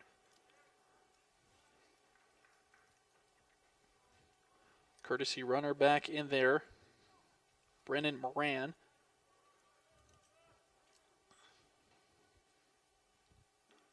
And another big swing and a miss from Lowry. Now finds himself 0-2. If you're Dice right now, the biggest thing right now would be a strikeout. If not, try to get this ball on the ground. If you get the strikeout, then you'll get a force out at 2 bases and try to turn a double play and keep your pitch count and your damage low after giving up 2 hits to start off the inning. Here's the 0-2, called strike 3. Got him looking.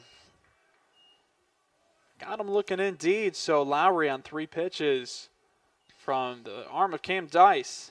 We'll have to go back to the dugout and out number 1. The Cougars, the second baseman, number 2, Brent Bass.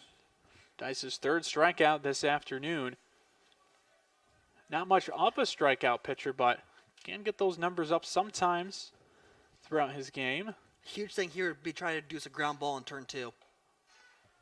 That would be perfect for the Foresters as Brendan Hayes now steps up to the plate, 2 for 2 with an extra base hit. Had a double back in the 4th inning, scored a run. Dice going to try to keep courtesy runner over there, Moran, in check. He picked one up over at second off of the arid throw. Has 3 stolen bases on the year. It's a big swing and a miss again from Brandon Hayes. Spring Arbor really trying to let the bats go after seeing one go over the fence from Landon Raskowski.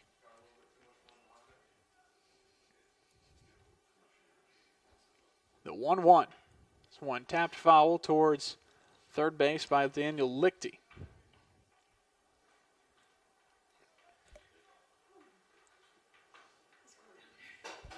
So 1-2 here, 1 out, runner at first for Spring Arbor. Camden Dice in a little bit of trouble here. A couple hard hit balls to start the inning.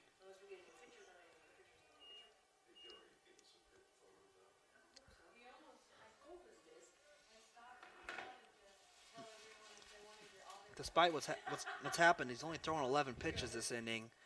Like I said, if he can do a double play here, he's not going to. This one high in the air towards Sam Kimmerly, who kind of had a bad first step. It hit the water out there in center field, and really seen the majority of the splashes out towards center field. Ben Redfield and Sam Kimmerly have been having to deal with that all game long, and as soon as that ball hits the grass, it becomes very, very slippery. Yeah, so if you have a play at the plate. Their uniforms might be need an extra cycle to the dryer. Might have to take the 30 minutes in between to dry everybody's clothes. Get the blow dryer out. Just Yep. You've all done You could that. get a leaf blower maybe and just That'd be something. cool everybody down with that. Maybe get some space heaters out there. Game 2 in the Plex sound good? Swing and a miss from the bat of Brant Mast. Struck out and flied out so far today. Finds himself in a hole. 0-2. Maybe we should just take that simulator we have and The go hit to tracks, yeah. Yeah, go to the batting cages and just play a second game that way. Yep, you No, definitely can. Simulator said you got a double. Go to second. If someone doesn't agree with a call that the hit tracks makes, what are you going to do? You're going to complain to the umpires? Or The hit track. I wonder how that works. You have been thrown out by the hit track. 1-2, foul into the Foresters dugout. Watch out over there. Still waiting to get those fences installed. Like a little bit of trouble with construction there. Just got the fences up, a week and a half, 2 weeks ago? Yeah, out in While center field. Mm-hmm. We were joking there for a minute, like, oh, we got the field balls in center field. Over the hill into the forest. At worst, they probably would have got some temporary up, but got the fences up. But 2 strikes here, probably a big 2-strike pitch. Swing and a miss. Camden Dice yelling over into his dugout. Striking out Brant Mast to end the inning. Spring Arbor does get off 1 run again for back-to-back innings off the bat of Landon Raskowski. A home run to right field. A 6-3 ball game. Huntington with the lead here on FTN Sports.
Spring Arbor going to their bullpen for the first time here in this series. Cade Contney, the junior from Lakeland, Florida. I bet he wishes he was back home right now in the cold weather here in Indiana. Cade Contney will throw out of the bullpen. He also will throw in the starting rotation. The last series against St. Francis started in that game 3, 4 innings, 5 runs for him there, and also went out of the bullpen and threw 5 innings, had 3 runs. All of them were unearned, just giving up a hit and 1 walk on 58 pitches and picked up the victory. So he'll go in and now take on Callan Kelsheimer.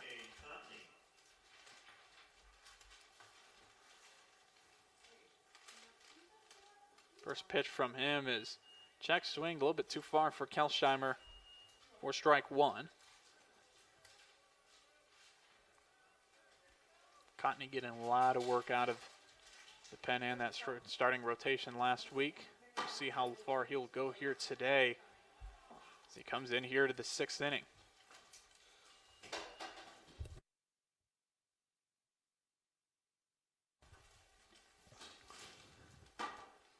One to Kelsheimer. Checked his swing. Did he go? Yes, he did, according to Kelsheimer, who can't believe it over at home plate. Yeah, it's just like, that's really tough. I mean, you get like inches or centimeters even just to check that bat. But he went around. 1-2. Called the ball outside.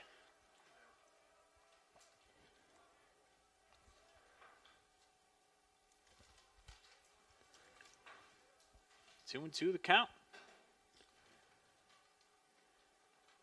Throws this one a bit far outside. Contney, despite being a relief pitcher, does start off in the windup. You see a couple pitchers do that, but not very often. Like I was saying before, did start the game against St. Francis and came out of the bullpen a couple days before that. And he picks up a strikeout from Callan Kelsheimer to start the inning. Next up for the Foresters will be the center fielder, number 7, Sam Kimmerly. So I'll bring up Sam Kimmerly. Productive day so far out in center field. Also with the bat, had a 2 RBI single back in the 2nd inning. Now we'll come up to the plate with nobody on base. Squared to bunt for a second, pulled back. But a called strike goes right by him.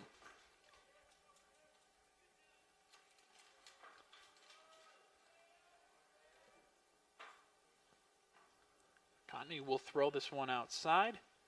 Evens it to 1-1. Kimberly getting back for his first official season for the Foresters, has been here since 2020. But me saying that year kind of entails what's been going on. Strong indication there. Yeah. Missed that season and then was forced to go back to Australia due to some of his COVID rules. Did a year of training out there in Australia and now is back here in the States for the Foresters. So if I'm not mistaken, he's a junior student and a freshman baseball player? You never know. You never know. He was at community college beforehand as well, so Oh boy. you never know anymore with COVID. After a couple of years go by, maybe it'll be a little bit easier to Indicate. tell, but as of right now, I think he would be academically a senior. Okay. Athletically, who knows? Maybe a sophomore. And speaking of, Daniel Lichty comes up to the plate. Daniel Lichty, a 6th-year senior, one of 3 on this Forester team. Camden Dice the other, and Owen Young. Some people joke around and say, yeah, Daniel Lichty on my visit was a junior when I was introduced to him, and Still here? yeah, now he probably still is a junior. Such a good guy, Daniel Lichty, Ontario, Canada. Leading off for this Forester team. Can do it all with the glove, with the bat, with the cleats.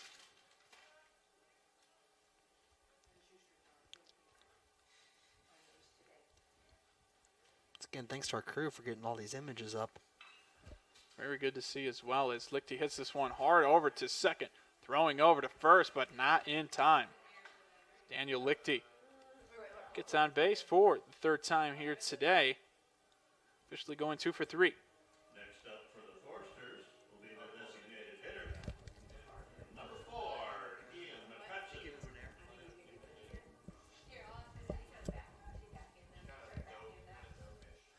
Trying to determine if that was an error or not. It's a close one. Hit it good. I'll give him a single on my scorebook because my scorebook doesn't matter. Lichty will slide back into first. If that is a single, he's 2 for 3 today. If not, 1 for 2. Getting on base 3 times, though. Gotta give him a hit.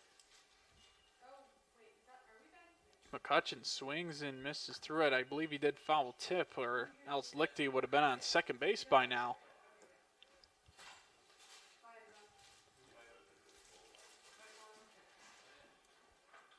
McCutcheon at the plate. 1 for 3 here today. Had a base hit back in the third inning. Lichty takes off in this one on a hit run. Perfectly played. Daniel Lichty will head over to third as the ball drops right in front of the right fielder.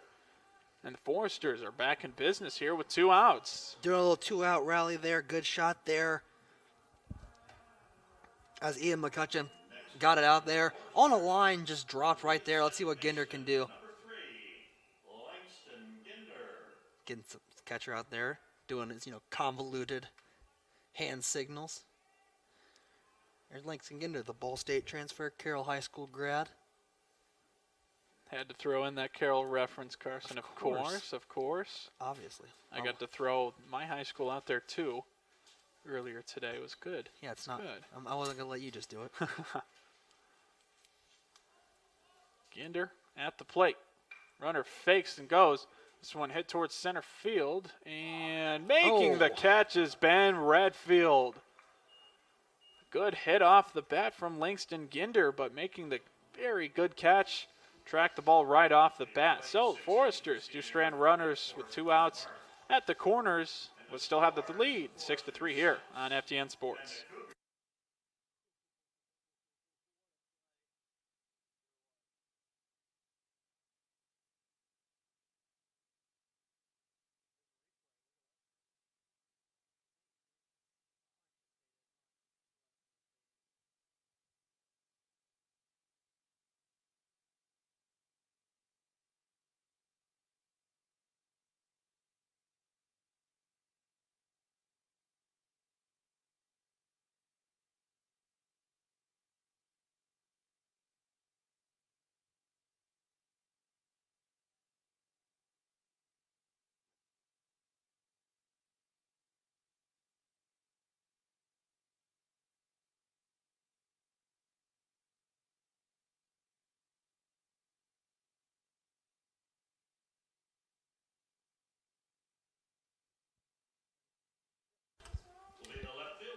Dice back out there for another inning of work here on the top of the 7th.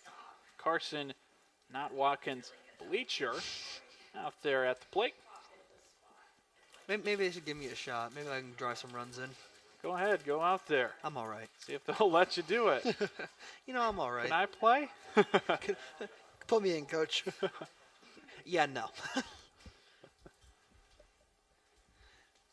It's like that time, you remember when HU basketball had a little bit of COVID problems, and Coach Alford came up to us like, "You guys can play some minutes tonight, right?" We're like, "Yes, sir." And he saw us play a couple months later and laughing at me more, but Dice again with the PFP. Won't take his time, just underhands that way over to Jarek Ray and gets the first out. Now batting for the Cougars, the center fielder, number 11, Ben Redfield. That'll bring up Ben Redfield. Center fielder making the nice run and catch out in center field off of Langston Ginder. Squares to bunt, but will take the strike through. Here for strike 1. A one tapped right to Cam Dice. I think he's going to make his 5th play here today. Pitching to contact, but doing it all himself. How about that, Camden Dice? I'm sitting here counting all my 1-3s here. I clocked 4, but that's just me. Third baseman, number 1, Bryce Ritchie.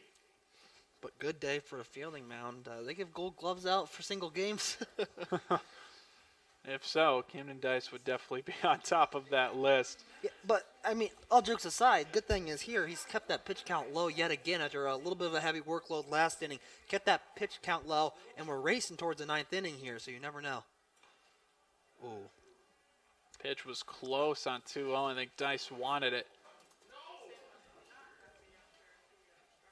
There's a count to 2-0 now. Here on Bryce Ritchie, who swings, fouls that 2-0 pitch. Just couldn't resist. 0 for 3 so far today. Does get the RBI on the fielder's choice, but will bring his batting average down. He's number 1 in the Crossroads League in that category. Has a swing and a miss here. It was foul tipped according to the umpire. And now evens the count at 2-2 here with 2 outs.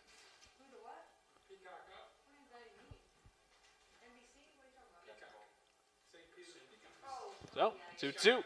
This one tapped towards the shortstop, Satchel Wilson. He'll gobble it up and throw it over to first, and perfectly plays that one, 2, and the inning. Foresters having fun out there. Here, 6-3 ball game. Favor of the Foresters on FTN Sports.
Cade Cottney throwing his last warm-up pitch here. He's going to work on his 2nd inning of work here through 8 total innings last week in the St. Francis series.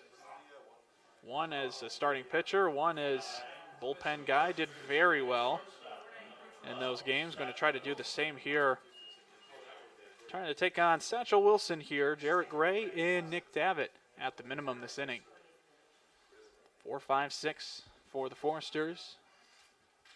Satchel Wilson will take this one outside in his first at-bat against Cade Cottney.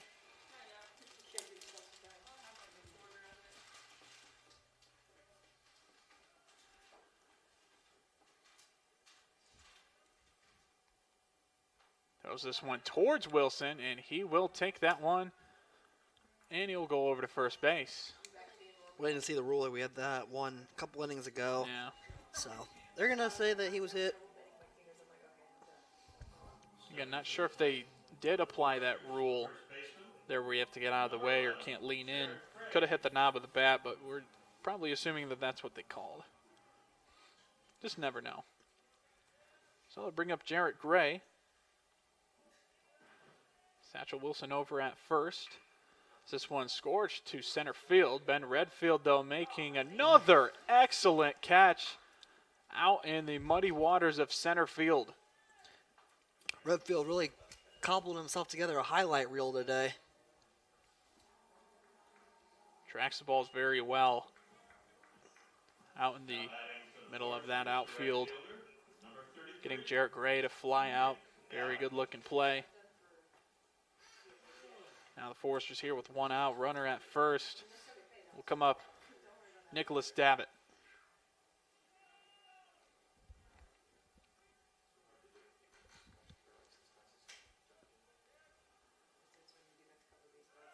Throw back over to first. Gray swung at that first pitch, so Wilson was unable to really get a good read off of Cotney. Wilson with those 8 stolen bases that leads the team this year.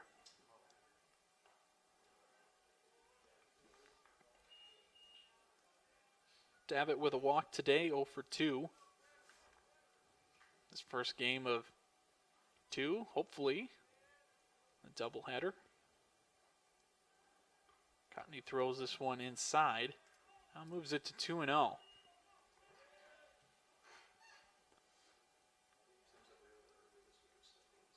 Davitt hitting in the 6-hole slot. 2-0 is swinging for Davitt there. I'll go out of play. Now moves it to 2-1.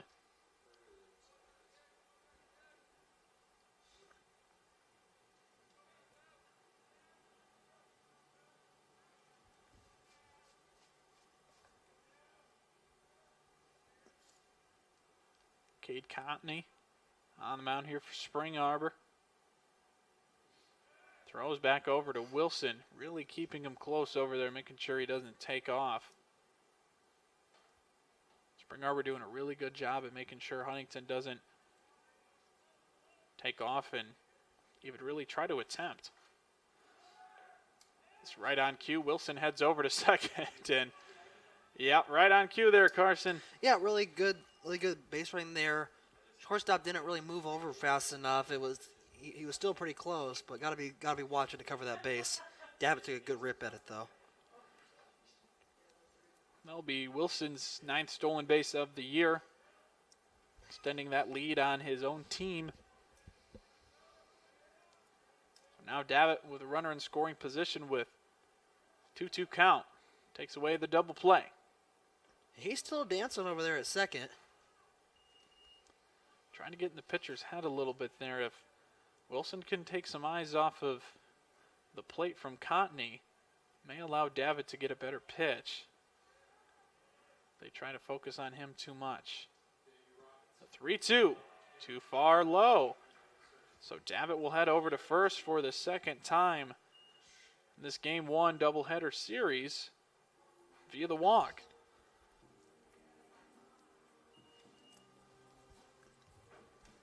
That'll bring up Noah Comstock with a couple ducks on the pond here at Forest Glen Park. Quite literally a pond out there in the outfield. We'll have a mound meeting here. I want to keep scouting Comstock here, especially when they have one out. Runners at first and second. I doubt you're going to see either of them go, but just in case, you never know with this Forester team, especially with the high likelihood of attempted sacrifice here. It's just Raskowski and Harding talking to their pitcher Cotney. No movement from the coaching staff, just a player-induced time there. Nobody in the pen either.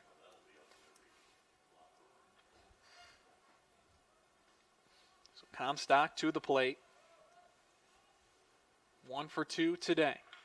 Hits this one on a line towards second and setting up for a double play. And Comstock will be able to get over to first. But they do get the out over there at second. Davitt will go back to the dugout. We'll go for fielder's choice for Noah Comstock, but does get the runner over there at third. So now just 90 feet away from trying to extend this lead to 7-3. Now that's going to bring up Owen Young, who's going to, I guess I could say, courtesy hit for Callan Kelsheimer. You're allowed to do that once at a position in a game, so Kelsheimer will go back out to the plate. Owen Young will step in here. Runners at the corners, and found this one back. Comstock faked a steal over to second, but retreats over to first.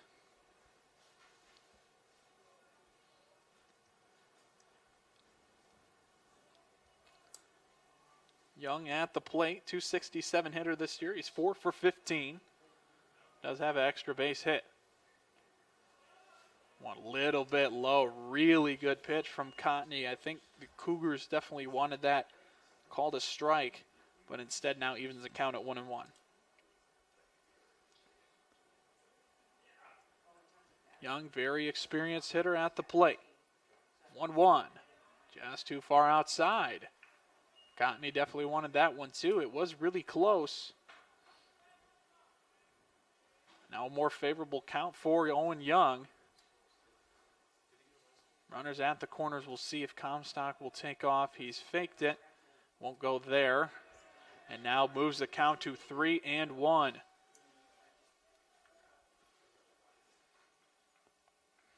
If Owen Young were to reach base safely, Sam Kimberly on deck. But with 2 outs, got to worry about Young first. The 3-1. Swung on and fouled back. Young getting a roar of approval from his dugout. Both dugouts anxiously waiting to see the winner of this battle here to either end the inning or put something on the board or just to extend it. The 3-2 runner goes. Fouled back by Owen Young. Good job staying alive. Kind of anticipate what pitch you're going to see. I'm imagining going to try to get him on the outside, see if you can rather walk him, get him to swing, or see what the umpire will give him. Yeah, walk wouldn't be the worst thing in the world. That would not bring in a run. So you do have some room here to try to spot up a pitch. We'll see if the Force decide to go at first again. They will. 3-2 is fouled back again from Owen Young. Stays in the battle.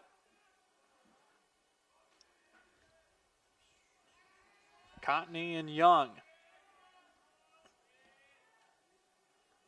Full count. Everything full on the scoreboard. Runners at the corners. Comstock will likely be taking off. He will. This one tapped foul again by Owen Young. Staying alive, keeping that pitch count up. And he's also seeing these last couple pitches have been just about the same, so we'll see if he continues to do that or if he's going to try to change it up with his catcher. Cade Cotney still pounding that zone, forcing Young to swing the bat on close pitches, trying to stay in there. Always love to see these battles because the winner of these battles will either extend the inning with a run or end the inning. Young smokes this towards third. Diving play over there at third base and making the play at first. Cade Cotney wins the battle between Young. Unbelievable diving play, Carson, by Bryce Ritchie. Yeah, I mean, he got down for that one, kind of sat there for a second, made an off-body throw, got it across the field, and got the out, a huge one at that. But main thing here, they have to get him at the plate now. They got to get some runs if they want to find themselves into this game. 6-3, Foresters have the lead here on FTN Sports.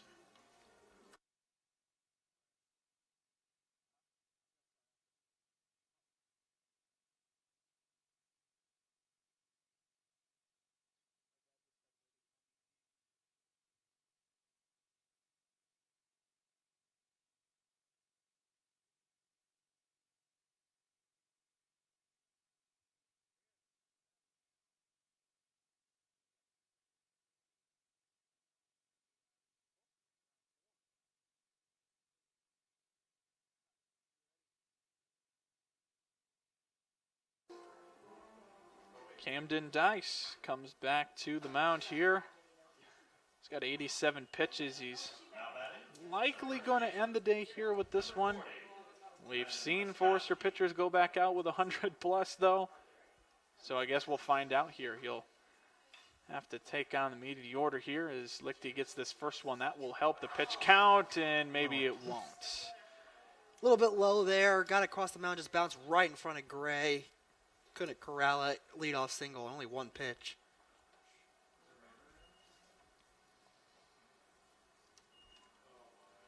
So Jarrett Gray just couldn't pick that one out of the turf from Daniel Lichty's throw.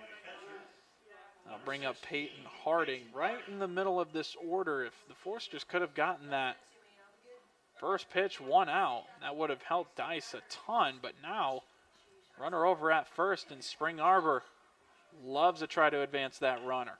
This one hit up the middle, and Peyton Harding doing it again. Another hit for him. He's now 3 for 4. Kimberly still splashing a little bit down there. And here comes Coach Frame. Thad Frame likely going to come and get his pitcher.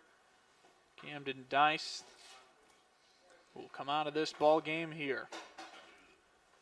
Not an official line yet, but went 6 innings, gave up 3 earned runs, still is responsible for Harding and Ruskowski. They're on first and second. But coming in for the Foresters will be Isaac Horton. Number 1 guy coming out of the pen for the Foresters this year has done a really good job. Numbers total on the season might tell a different story, but this bullpen for the Foresters, we'll see if they can continue what they've done all season long. The series against Grace only had 1 total run. It was unearned. It was a really great effort from guys like Isaac Horton and Graham Collin, Jonathan Baker. So we'll see what Isaac Horton can do here. Horton with the 6.48. Another one of those really misleading earned run averages. Averages 7 strikeouts per 9 innings.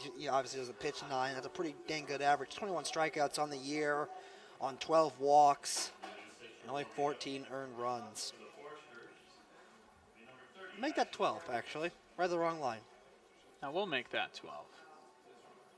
Only 19 hits with 16 and a half innings pitched. Horton last season as a freshman throwing the least amount of innings.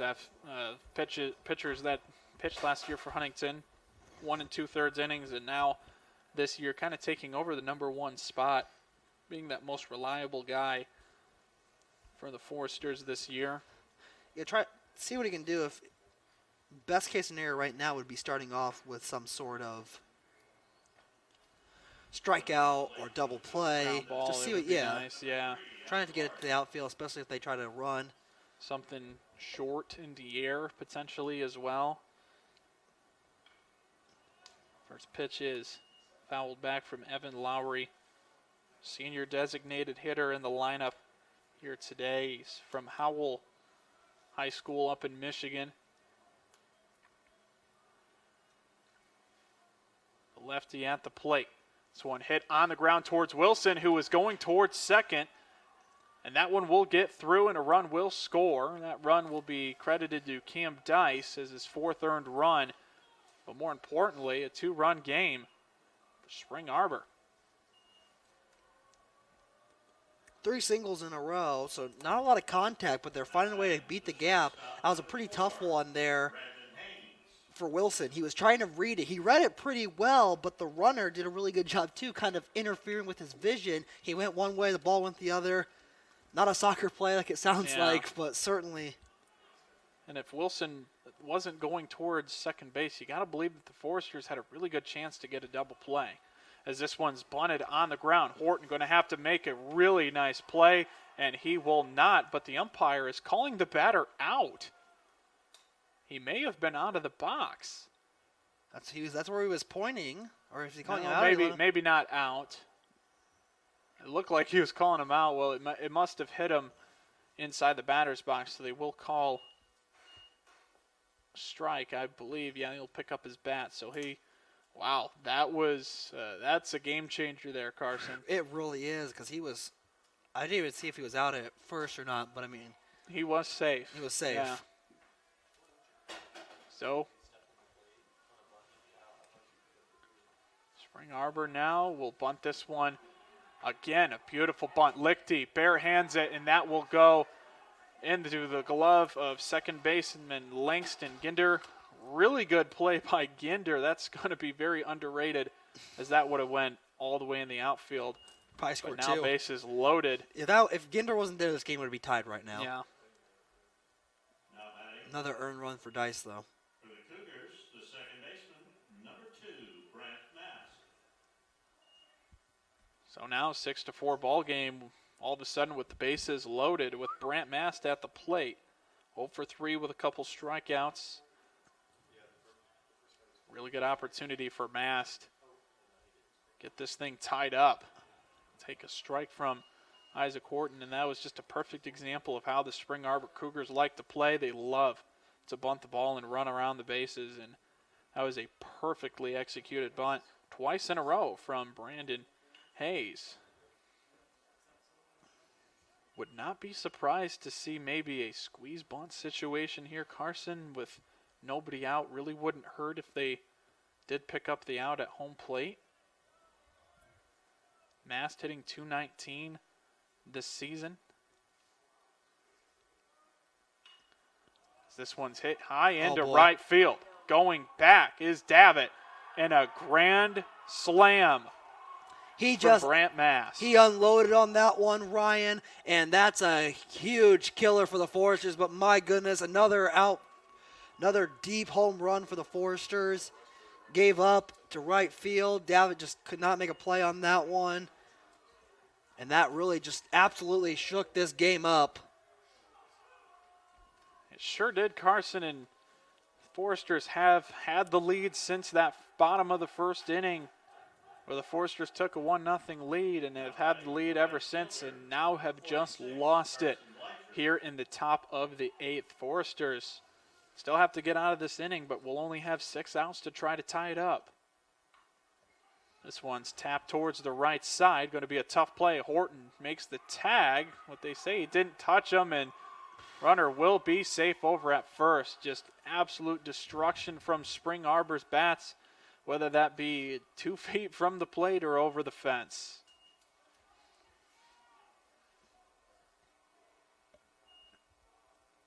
Now batting, number 12. Left fielder, Jake Now that'll Spadowski. bring up Jake Spadowski. Foresters need an out in a bad type of way, Ryan. Spadowski will bunt, and it hits right in front of the plate. Throwing down to second is Kelsheimer. Nice play from him to throw the runner out with a force out over at second. That will help the Foresters, in which they have had no fortune really in this inning. Do luck out with the ball just kind of dudding towards Crossroads League's leading hitter in batting average, at least .442 on the year.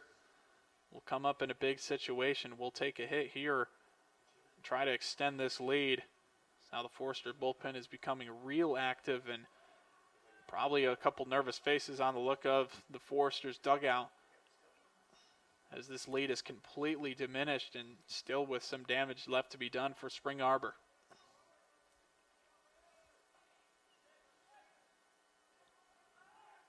Horton keeping the runner close. Redfield, as we just mentioned, 5 stolen bases on the season.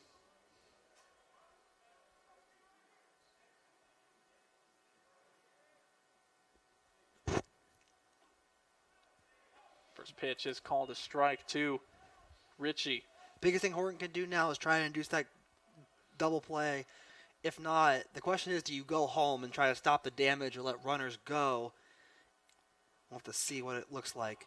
This one scorched into left center field. That's going to drop for an extra base hit. 1 run will score. They will send the runner home, and he will score. 10-6, Spring Arbor.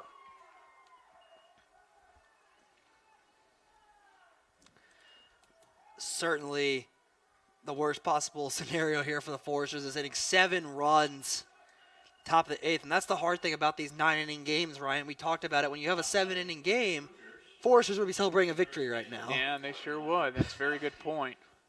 Had to use that bullpen arm after a great day from Camden Dice. And, oh boy, courtesy runner coming. Foresters' bats have a tendency to stay high. And I think the biggest thing, too, is you have to, at this point, Foresters' bats are going to have to go out unless they can have another rally here at the bottom of the 8th. They're probably going to go back out for the bottom of the 9th, which also has implications because the weather might turn sour during the second game. So a lot of implications off of a brutal top of the 8th for the Foresters. And it doesn't get any easier than that. Landon Raskowski comes to the plate. He has homered here today off of Camden Dice. He hit it out in right field. Little Oppo Taco from him. So now he comes to the plate with one out and hits this one towards left field. That one going to go foul. Hit the picnic table. Forrester's lucky there that one did not stay fair. Oh, boy.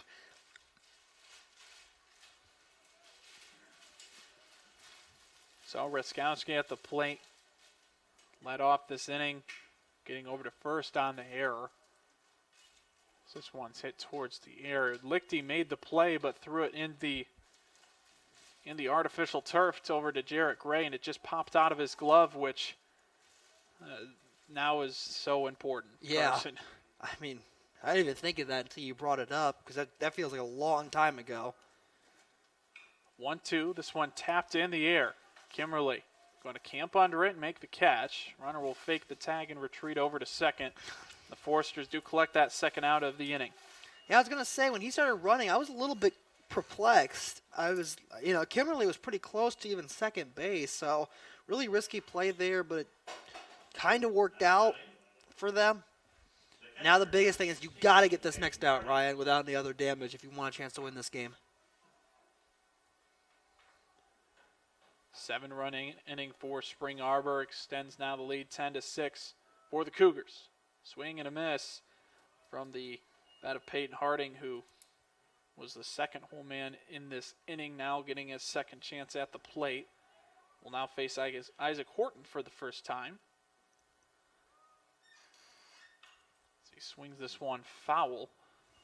Seems to be reading the pitches pretty well off of Horton here. He singled in that second hole slot earlier in this inning here. He's 3 for 4 on the day. Looking to do some more damage. 0-2, this one hit towards center field. Going back is Sam Kimmerly. And making the grab in center field will hold the runner and end the absolute catastrophic inning for the Foresters. 7 runs. Yeah, that was the worst possible inning for the Foresters. Could have won it, but Sam Kimberly, like I said, just having a highlight reel day. You got to get those bats starting to power, though, Ryan. Absolutely, Carson. 7 runs in the inning. Spring Arbor takes their first lead of the series here in the top of the 8th as we head to the bottom. 10-6, Spring Arbor leads.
Max Mosier will lead things off here in the bottom of the 8th. Foresters all of a sudden now just have 6 outs away.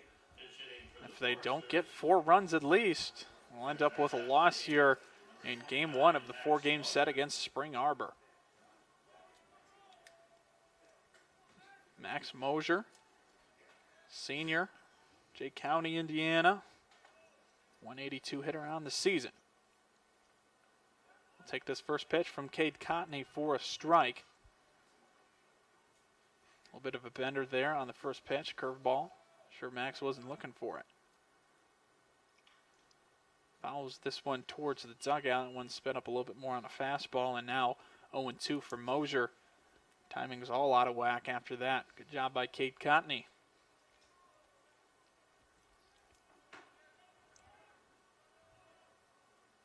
Comes the 0-2. This one tapped towards the third baseman, Ritchie. He'll glove it and throw over and make the play. Forster's now down to their last 5.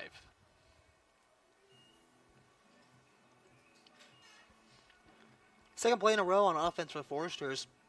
The third baseman and first baseman got the out. Really good connection over there. Third baseman showcased today. The third baseman, number 16, Daniel Lichty. That'll bring up Daniel Lichty, switch hitting. Third baseman for the Foresters will be batting again on the left side here.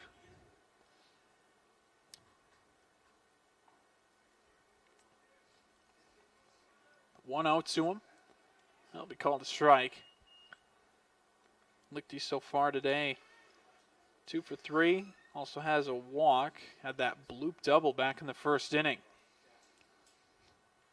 This one is fouled back to the screen, and now Huntington down to the last 5 outs, 1 and 2 for Lichty. They'll need 4 runs at least. 1-2. This one hit towards the second baseman. He'll glove it over and make the play. Now 2 down.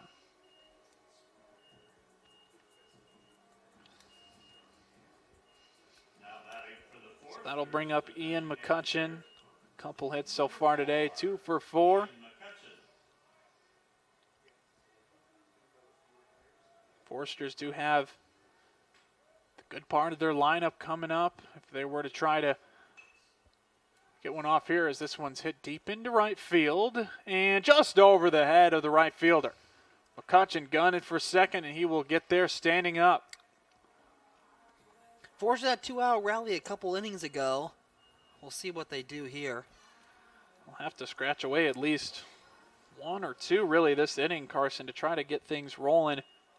But they also got to get the Cougars out, who have been just slamming the ball all over the place. Again, like we were saying before, whether that be over the fence, in the outfield, or in the infield here, perfectly placing bunts down. Making the Foresters' defense work. So Langston Ginder now to the plate. Forster's 3-hole hitter. He's got Satchel Wilson on deck, but 2 outs here. Scottney steps off. Ginder still without a hit today. Does have an RBI and a walk. He's been productive, but needs a big hit here in this spot. First pitch is in there for strike 1.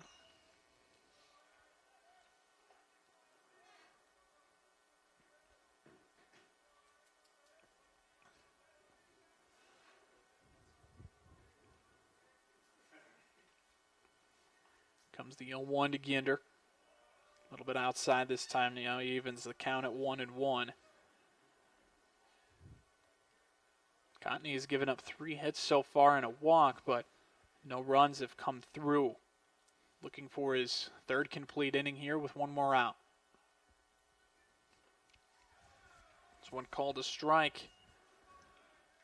Now moves the count to 1-2 on Ginder. Foresters down to their last strike in this inning before heading to the 9th. McCutcheon over at second off of the double. He'll take off for third. Ginder swings at this one in the air and playable. Over there in left field and making the grab. Foresters cannot muster up a run as we head to the top of the 9th. 10-6 ball game. Spring Arbor has the lead.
Graham Collin comes in out of the bullpen for the first time here in this series.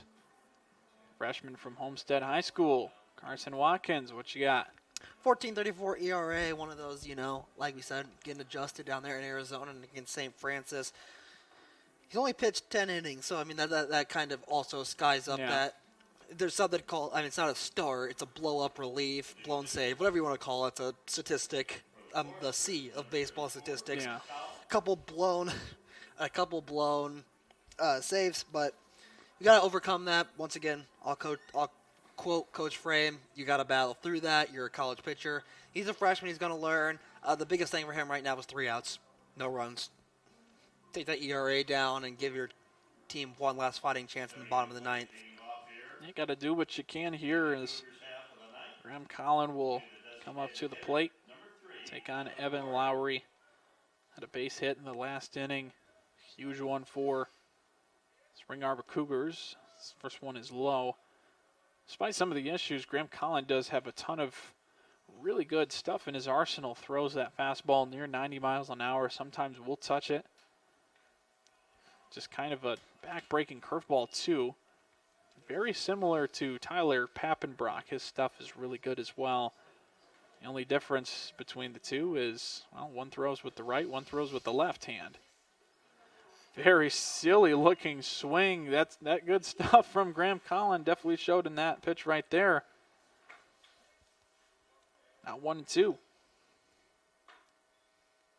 1-2, swing and a miss. Looking silly again as Evan Lowry, and Graham Collin gets the first out via the strikeout here for the Foresters.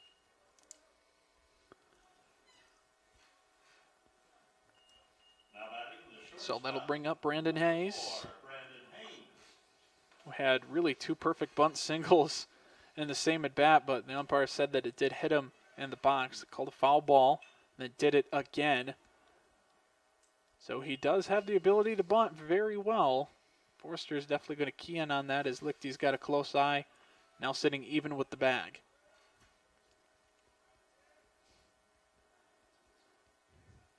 Here's the 0-1 from Collin. Swing and a miss on a outside off-speed pitch.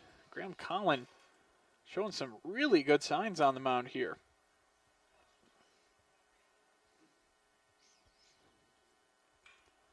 0-2 is tapped foul towards the dugout. We'll keep Hayes alive for now. 253 hitter on the year with 15 RBIs. This one will go near the chin of Brandon Hayes, and I'm sure he didn't really appreciate that. Some music. Good thing it's got a lot of padding there on his beard for his chin.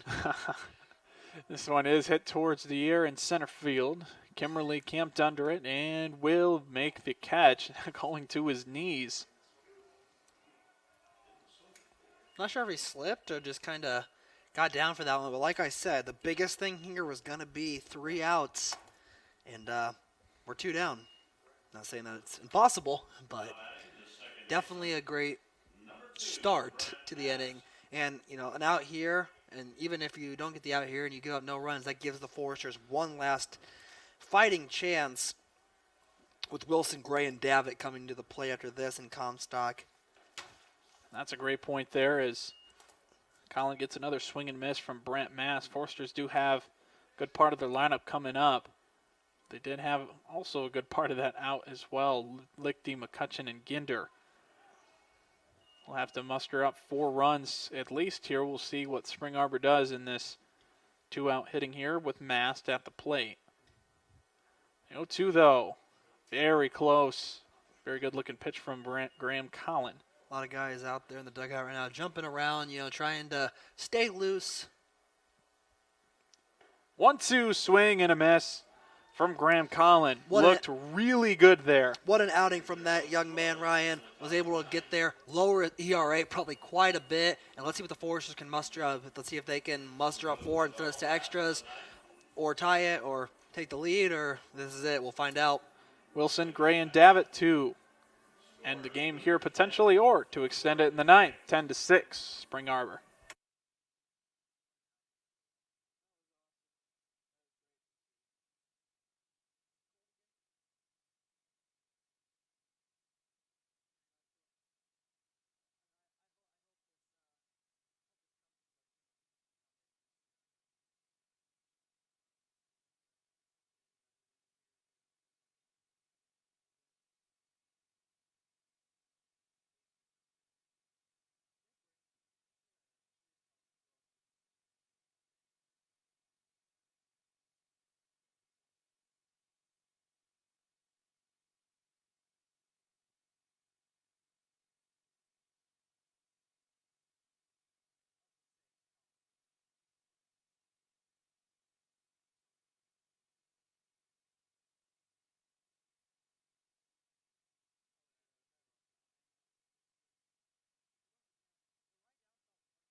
Coming to the plate here, as we mentioned before, Satchel Wilson will take on Cade Cotney again.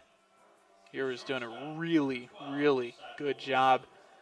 Has given up some hits. He's given up a walk, but most important thing is no runs have come through. He's given up, on average, a hit per inning.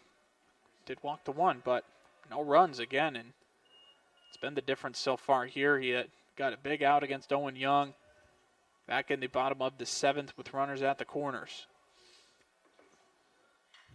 This one will be hit foul. I guess I should give credit to Richie at third base, who made a diving grab and just threw Owen Young out over at first. Forsters would have gotten one that inning at least, and it would have been 10-7. But here we are, sitting 10-6. Wilson's going to get hit, and that one is going to hurt. He popped up. He's going to walk it off, but boy. I get him in the chest, or?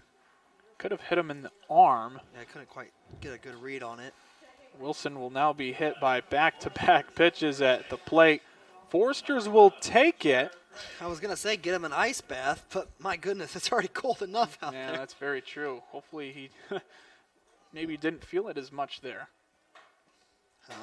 That weather can be pretty brutal on your body. So I'll bring up Jarrett Gray. Hits 5th in the lineup here. Today, a couple singles. He's 2 for 3. Has an RBI as well. First pitch, really slow looking pitch. Jarrett Gray probably not looking for it. Does take it for a strike. Down 0-1. Wilson does have a stolen base today. We'll have to keep an eye out for that over at first. Spring Arbor likely will throw over a couple different times to him, I assume. Nothing at first here. Very close pitch. Moves the count to 2-1.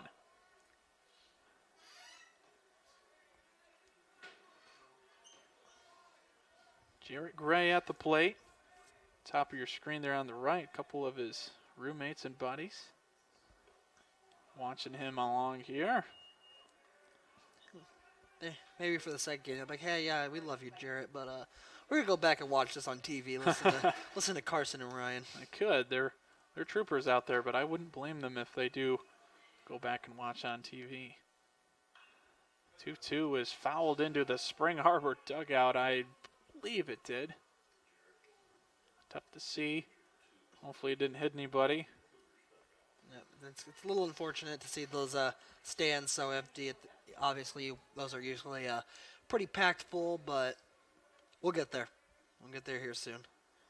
2-2, swung on and missed. A huge strikeout from Cade Cotney. He ripped that one, too. He really wanted it. He's got to walk back to the dugout, and Forrester's really on their last legs here. Let's see what they can do. That'll bring up Nick Davitt as Peyton Harding goes and talks to his pitcher, Cade Cotney. Davitt with a couple walks today, 0 for 2 officially, but productivity, getting on base. See what he does here. Forster's down to just their last 2 outs here. Bottom of the 9th. After a huge top of the 8th for Spring Arbor, they exploded for 7 runs in the inning. It's the first time that they had multiple runs in an inning. They put up 7, just for good measure.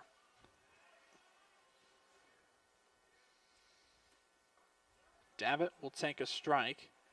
Second time in a row that Cotney has thrown that very slow off speed or first pitch strike.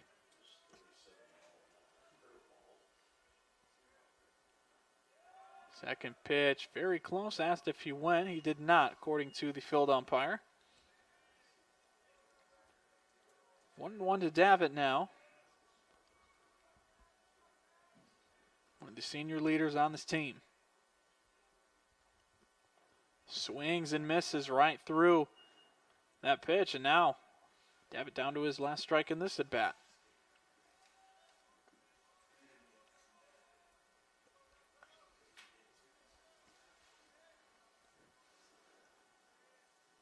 1-2.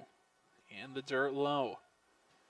Wilson still hasn't taken off over there at first. Probably just don't want to risk it, especially at this point with a 2-2 count. You know, you really don't want to find yourself down to your last out in these circumstances.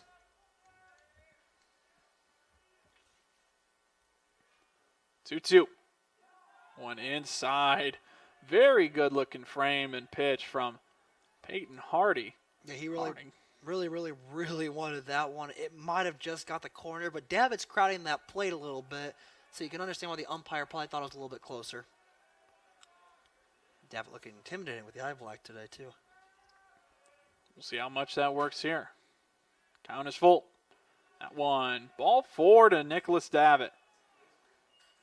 Good job by Davitt, too. Just didn't start taking off running, make sure he waited for the call. Now the Foresters have a little bit of life. Do have a little bit of life indeed. Davitt gets his third walk here in this game.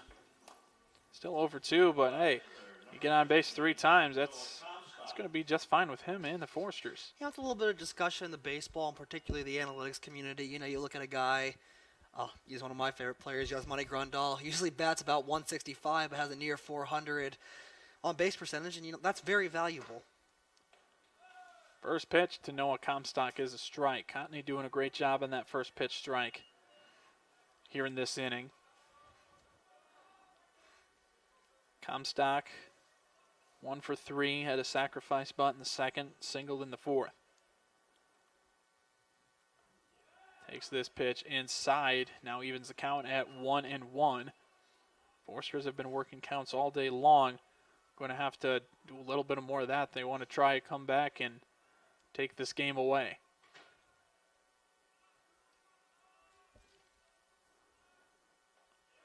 (1-1) called a ball. That was really close again. Cotney, glove over the mouth. He definitely wanted that one, and I don't blame him. It was really close. In a game where it's getting a little chippy here with runners at first and second. Still a 4-run lead though. Pitch called a strike that time on Noah Comstock.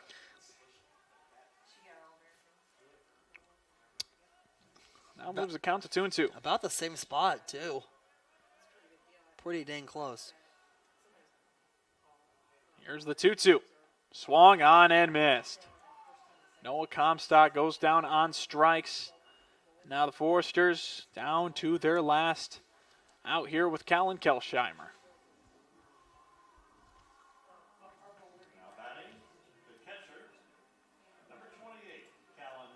Kelsheimer was courtesy hit for, I guess you could say, by Owen Young back in the 7th inning.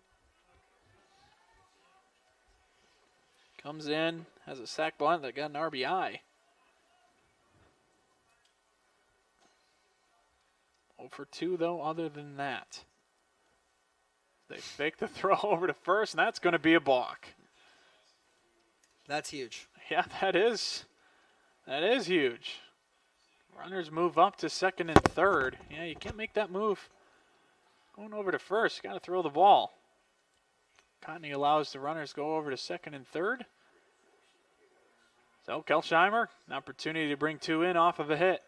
Yeah, Rakowski was kind of looking at his base coach, his dugout a little bit confused. I wasn't sure if somebody tried to, told him something he didn't like. He wasn't covering the bag. I don't know if he was supposed to be covering the bag or not. So maybe there was fully intention of a pickoff move there, but nobody was there, and that really hurts. Kelsheimer hits this one to right field and playable. And that is going to end game 1. The Foresters take the loss here to Spring Arbor in game 1 of 4 after having the lead for the majority of the game until that top of the 8th, scoring 7 runs in that inning, going through the lineup and some. Finishes the game 10-6. Spring Arbor steals one away for the Foresters here on FTN Sports.